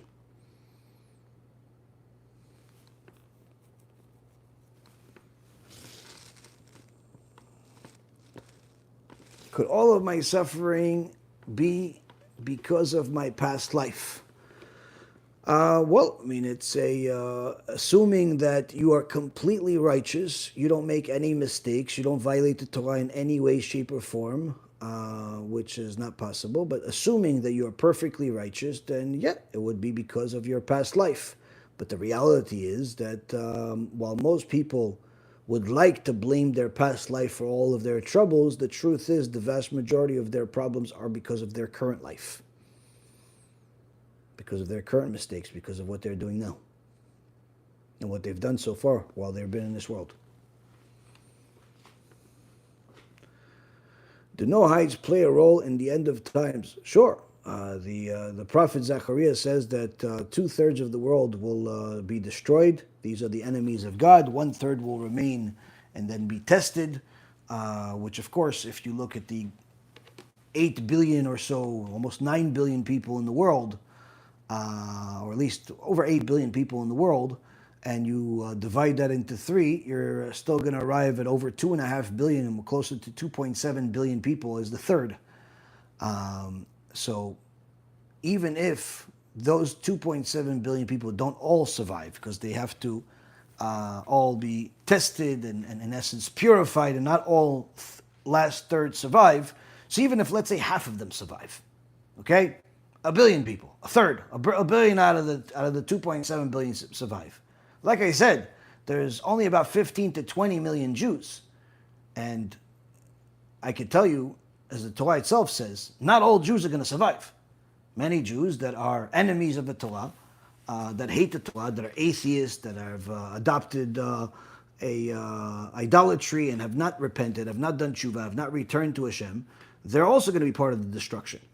So that means that there's going to be a certain amount of Jews that are going to benefit from the salvation, going to benefit from Mashiach, but the vast majority of people that are going to survive, as far as number is concerned, not percentage, but as far as number is concerned, are going to be non-Jews.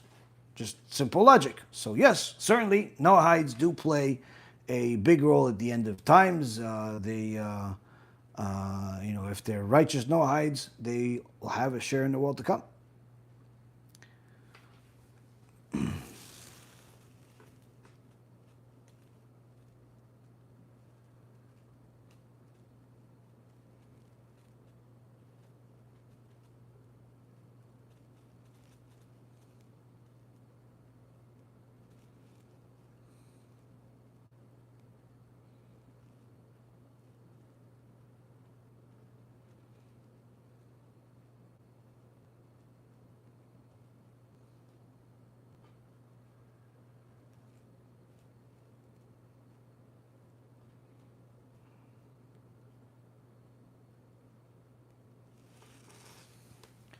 Does Judaism believe in past lives as if you've lived in it already? Yes, of course. Reincarnation comes from Judaism. It doesn't come from anywhere else.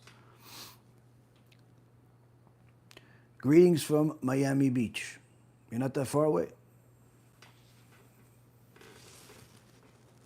About an hour away or so.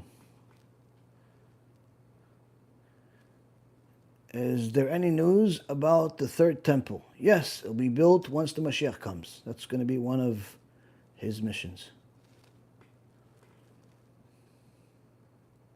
One of his tasks, I should say.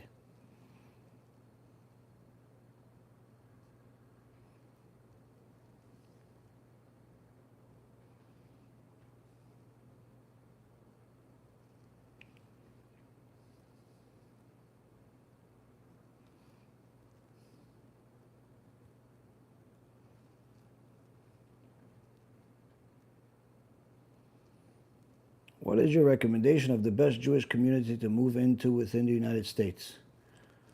I don't think there's a one-size-fits-all. It all depends on what you're looking for, what your ideology is like, what your customs are. If, let's say, for example, you're a Hasid of a certain Hasidut, then certainly you should go find that particular Hasidut's keilot in America. But if you're a Sephardi Jew or Ashkenazi Jew, for you to go move into a Hasidic community doesn't really make sense so much. Or vice versa. If you're a Hasid, it doesn't necessarily always make sense for you to go move into a community that does not have your Hasidut. Again, it all depends. Same concept with if somebody has the proper ideology of an Orthodox Jew. It doesn't make sense for them to move into a modern community that half the keilah is driving on Shabbat, even to shul. So it all depends. It all depends on what you're looking for. It also depends on how you're able to, how many options you have available to you. Because even if something is a good community, it may not be available to you either because of your job or because of your financial situation. So it's not such a simple question. It's not really possible to answer such a question without knowing more details.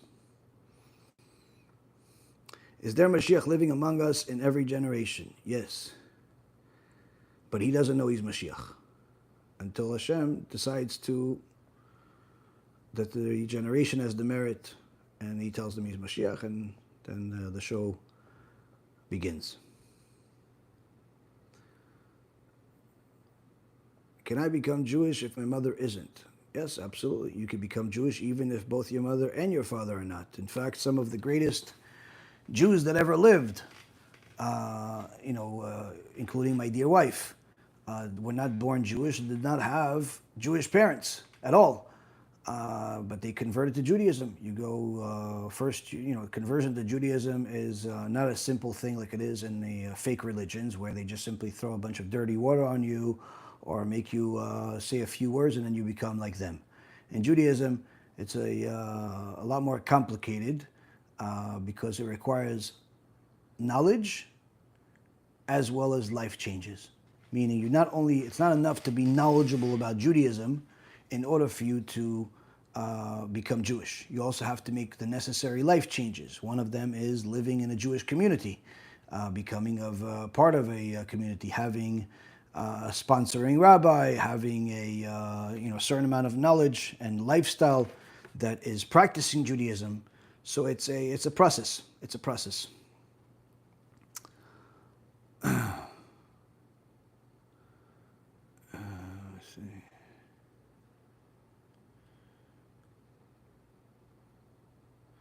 What will the resurrection of the dead be like? Chachamim say that this is expected to happen 40 years after Mashiach arrives. It's going to be in levels. It's not going to be all at a single second. But one of the main things that I've seen and learned is that both the righteous and the wicked are going to be resurrected. The righteous are going to obviously resurrect and see the salvation, and the wicked are going to have one of their punishments be the resurrection, because they're going to resurrect, see the salvation that the righteous are getting, and then die again and go back to Gehenna or Kafakela or whatever punishment they have. In essence, it's another level of punishment for them. But as far as resurrection is concerned, there's going to be righteous people from all over the world coming to the Holy Land. There is the righteous people that are living in Israel, that are buried in Israel, are going to come out of their graves wherever they are.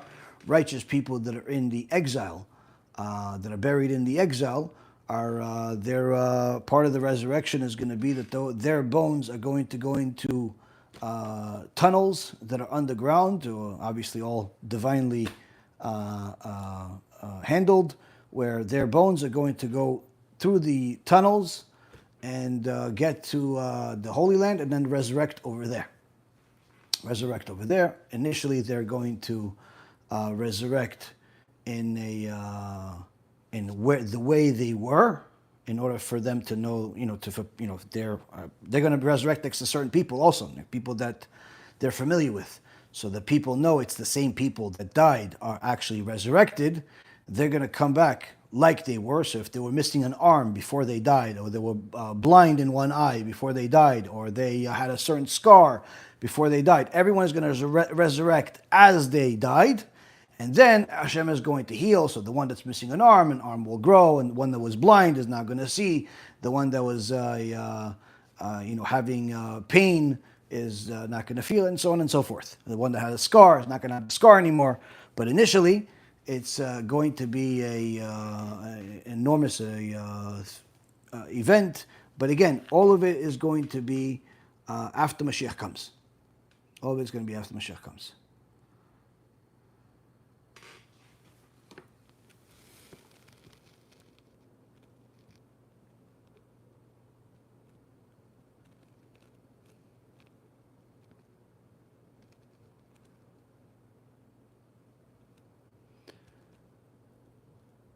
Whether are you allowed to listen to Jewish music in the bathroom when it contains Torah verses? No. If it has Torah verses, then no.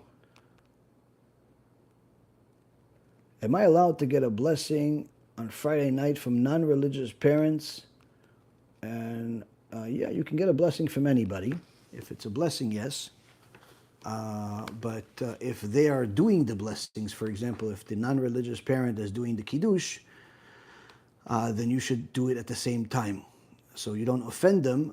What you should do is simply just have a siddur in your hand, and just say the blessing while they're saying it without them hearing it, so they don't get offended by you doing the blessing and not drinking their wine and so on. You have to be clever. But as far as getting a blessing from them, you could get a blessing from anybody. It's not a problem. What do I do if a rabbi calls me up to the Torah but I don't keep? Then you should tell the rabbi, I don't keep Shabbat, I don't keep the Torah, I'm an atheist, or I'm an idol worshiper. So please don't call me to the Torah. The best thing for you to do is to simply do tshuva and start keeping Shabbat, start keeping mitzvot. That's the best thing for you to do. If you simply want to destroy your life and your eternity and continue living without keeping the Torah and the mitzvot, then at the very least you could save yourself the headache by simply telling the rabbi ahead of time that you don't want to be called up to the Torah. You don't want to be called up to the Torah, and so please don't. And that's it.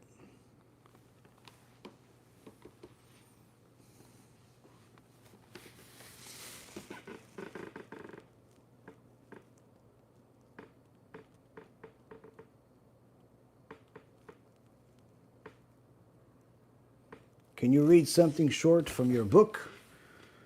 Which book? The book that I have in front of me, or the books that I wrote? Which book?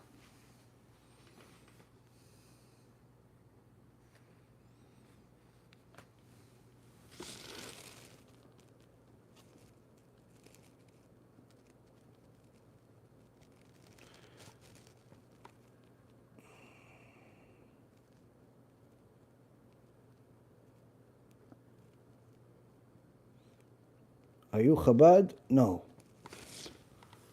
I'm not. I'm an Orthodox Jew. Question. What language is your Torah in? Hebrew, biblical Hebrew.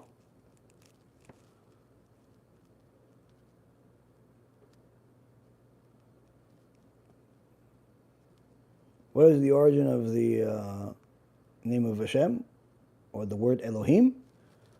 The Torah. The first verse in the Torah says Elohim.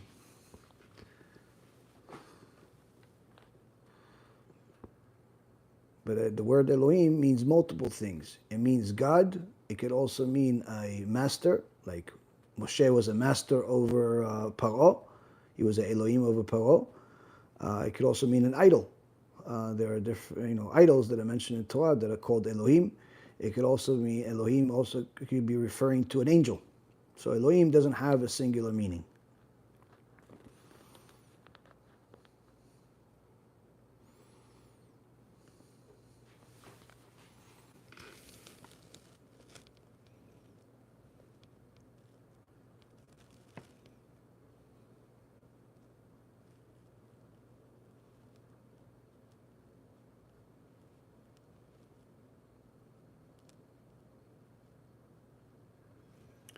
What were the Jews doing in the tunnels in New York City?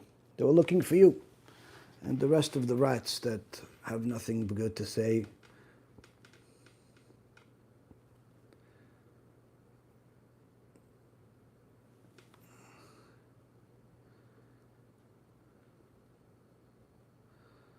Okay.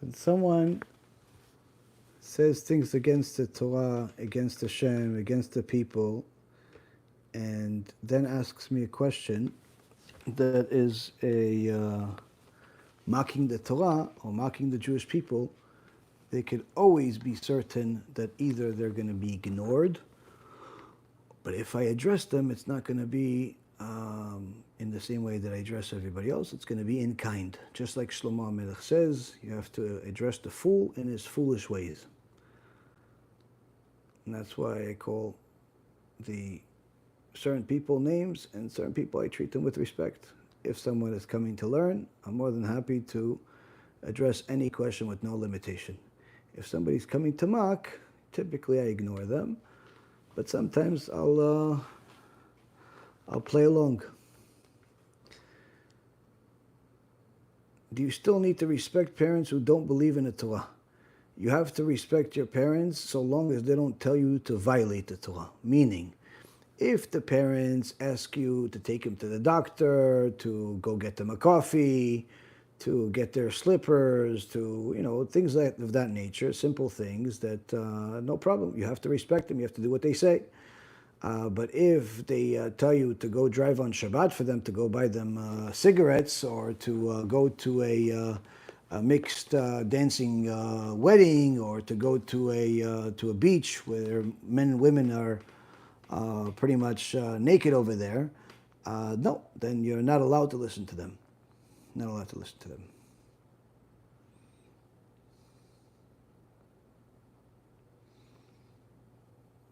What did the babysitter of Amalek do to deserve to die? The babysitter of Amalek? You mean Timnah, the mother of Amalek? Not really sure what you're talking about as far as the babysitter of Amalek. Oh, what did the babies of Amalek do wrong? Ah, okay, the babies of Amalek. In the Torah, there is no concept of baby based on biology, meaning that all of the neshamot, all of the souls, were in Adam HaRishon. Everything was in Adam HaRishon. Meaning that all of us today, our neshama was inside Adam HaRishon. He had complete neshamot. We are partial neshamot. We are partial souls. Then from Adam HaRishon to his kids, obviously separates more neshamot coming into the world than each generation. There's more and more souls. Now, when a person dies without fulfilling their divine mission that Hashem has for them in this world, then they have to, aside from being punished, aside from a suffering certain things, there is a part of the process is to be reincarnated, come back to the world, and try again to fix whatever wasn't fixed. So if, let's say, there was 10 things that they had to do, and they only did 5 things, so they have to come back to this world again as a reincarnation to complete those 5 other things. Now, sometimes it's not possible for them to complete those 5 things for different reasons. Then they come into this world to complete only one thing. So, for example, if a person is baffled at the fact that the ultimate and most merciful God allows babies to die, then they need to know that, again, there is no such thing as baby, spiritually speaking. There's only physically. But that baby has a soul that is thousands of years old and that has come here multiple times. And in fact, that soul in that baby came here to fix something. Now, it could be that that baby was Hitler in the previous generation, was a murderer in the previous generation, was a pedophile in the previous generation.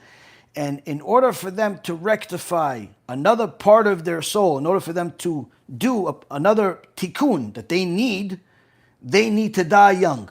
So they came into the world to die young. Why? Because when they were alive in the previous life, they killed a baby. They had an abortion. They were a murderer. They were a pedophile. Whatever the reason is, the point is that their tikkun is to die as a baby. So, in essence, when you look at the things from a human perspective, you're never going to understand God. You're never going to understand humans. You're never going to understand purpose. You're never going to understand anything. But when you look at things from the perspective of the Torah, which is the instruction set that God gave us, because it's not possible for us to know God, to understand God without being God. He's unlimited. But He gave us an instruction set called the Torah, the written Torah and the oral Torah, that tells us how to look at the world. So when you see that there is reincarnation, that no one is a baby, no one is here for the first time. Everyone is here in order to rectify something. Everyone is here to fix something they broke in the past, fix something they took in the past. That means that this whole notion of viciousness against babies and all the things that people say is complete nonsense. It's very important for people to know. The second thing is also you have to understand is that since God created the world, He's the only one that can decide what's good and what's bad. He defines good. He defines good. We cannot define good based on our own understanding because our understanding is bias. It's based on our preference. One human can decide that it's good to kill people, while another human can decide that good is to eat people. Another human can decide that it's good to put those first 2 people in jail. Which one of them is right? You're certainly going to agree with the third one. And most normal people would agree with you, but the first 2 wouldn't, and the people that are supporting the first 2 wouldn't.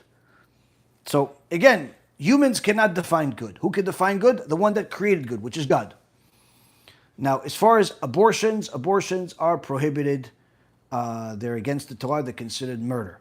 In regards to the first 40 days, it all depends on the circumstance, and it certainly could, any type of permission to have an abortion during the first 40 days can only be done by a Talmid Chacham, a Torah scholar that knows exactly the law and know when it's allowed and when it's forbidden. If, let's say, for example, Chas v'shalom, there was some type of rape, then certainly in cases like that, abortion, it would be allowed if it's within the first 40 days. After the first 40 days, there's typically no permission in such a case, unless again there's a life risk of some kind. But if let's say she just didn't want it, that's not enough of a reason to have an abortion. But you have to have a Talmid Chacham tell you what to do, how to do, and and then you know how to behave.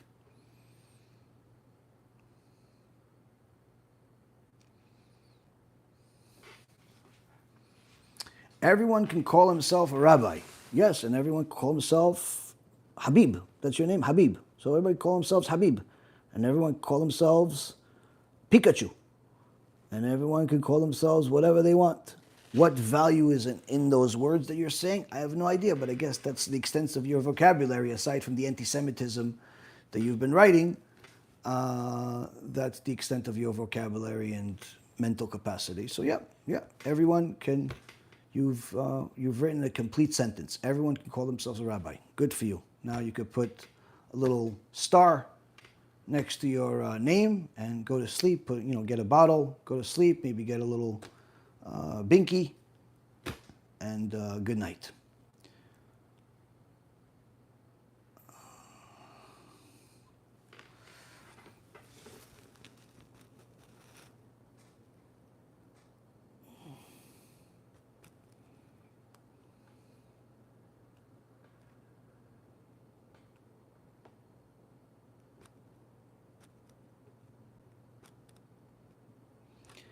What's the difference between Orthodox Jews and Chabad Jews? Theoretically, Chabad Jews are also Orthodox Jews. But there's different types of Chabad. There's the Chabadniks that are loyal to the teachings of the Hasidut of Chabad, and there's people that call themselves Chabad, but are in reality not only not Chabad, they're not even Orthodox Jews. So it depends. If you're talking about the original Chabad and those that follow that, then they're both Orthodox Jews. It's just that the Chabadniks are following the teachings of the Tanya and the teachings of the Hasidut of Chabad, whereas other Orthodox Jews are following different traditions, whether it's the Sephardi, Ashkenazi, or Litvish, or whatever it is. But as far as the grand scheme of things, they're both Orthodox Jews. Brother, do you think the world financial markets ruled by Edom will suffer as Israel elevates?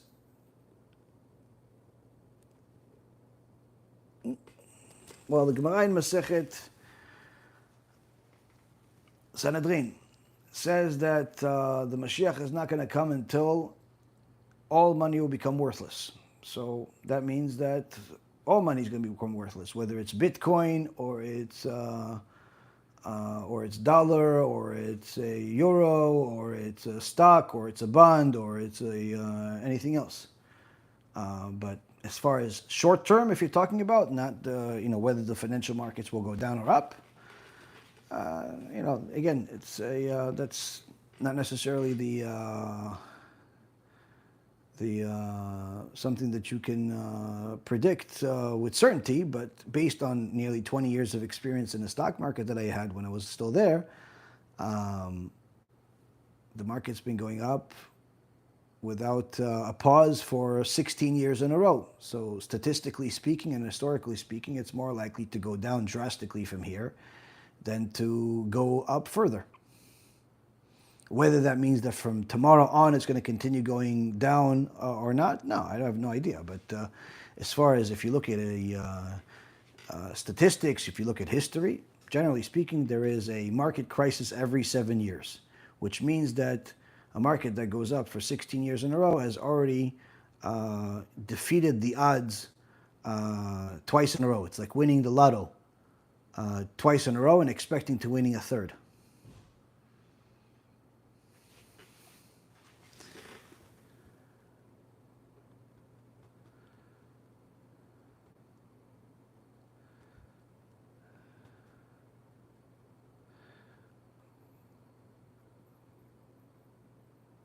Can one participate in the war according to the Torah? Sure. If somebody comes to attack you, you have to kill them first. What do I think of non-Jews? If they're righteous non-Jews, good. If they're following the Torah, good. And we have many students that are non-Jews. Righteous non-Jews that continue to grow and learn and what their purpose is in life, and they do good things. And if they're wicked people, then no, I don't think very highly of them, and neither does anybody else, including themselves. Okay, I think we've answered all the questions. Why doesn't Chabad do conversions? You have to ask Chabad that.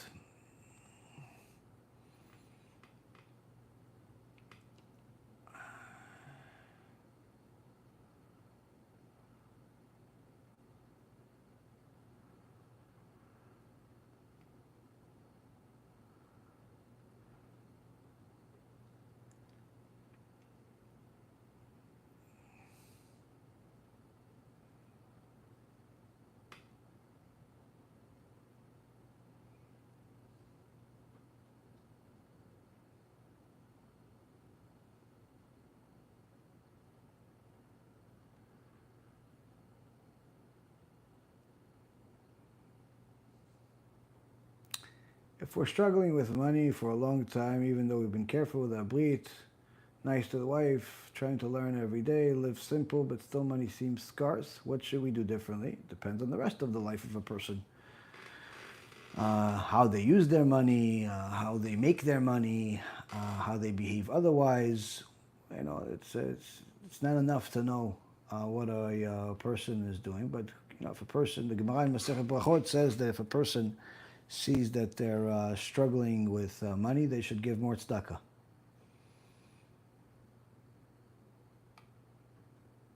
Why give more tzedakah? That would seem to mean that they would have even less money. No, because like I said, every outcome is in the hands of Hashem. So if a person gives more tzedakah, they'll have more merits for Hashem to improve their financial situation.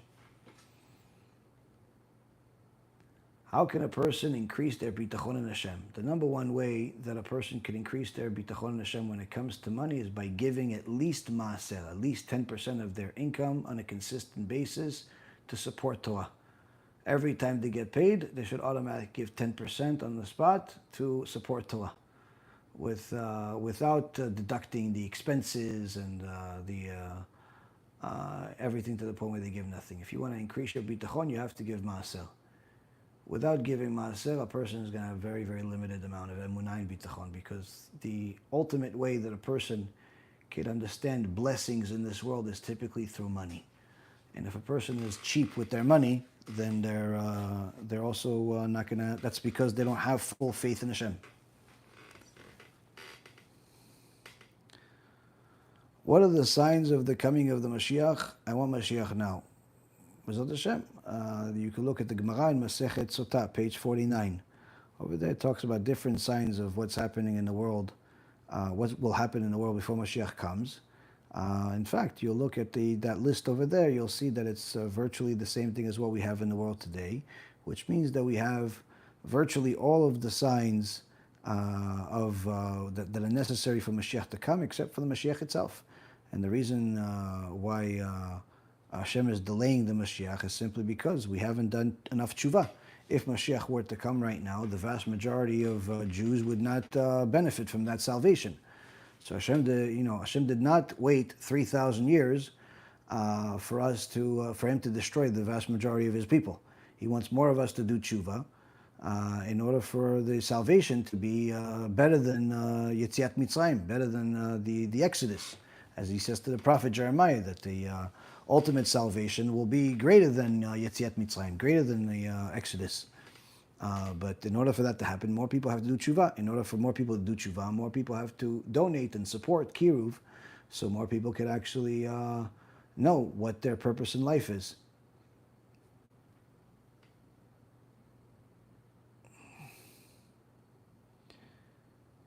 Tel Aviv will be in a rough spot if Mashiach arrives. The whole world will be. There's no spot on earth that would not be in a rough spot if Mashiach arrives right this second. Whether it's the most religious community or the least religious community, there are diamonds everywhere and there's filth everywhere. Don't think that just because it's a religious community, there's not some garbage in there hidden. And don't think that just because it's mostly irreligious, there isn't some precious diamond or 2 or 10 in there as well. Okay, Rabotai, thank you very much for learning with me. Baruch Hashem, we've learned a little bit over 2 hours together. B'ezrat Hashem, you guys will find it in your heart to use this knowledge in your life, and also to use whatever resources you have to donate to help poor people in Eretz Yisrael for the campaign that we have right now. and to help us continue doing all the amazing things that we're doing, whether it's the free Asher Tzar boxes, or the free hundreds of thousands of books, or USBs, or all the wonderful things the organization is doing. Donate at be'ezathashem.org, or at the Campaign for the Poor People, or both. In so many words, use the money and the gift that Hashem gave you to show Him that you know that it's from Him. The more you give, the more you show you believe. The more you believe, the more HaKadosh Baruch Hu is going to give you reasons to believe even more, because He'll continue giving you more blessings. Thank you very much, Skuli Mitzvot. Enjoy the rest of the week, and Bezat Hashem, we'll learn again next week. Kol Tuv.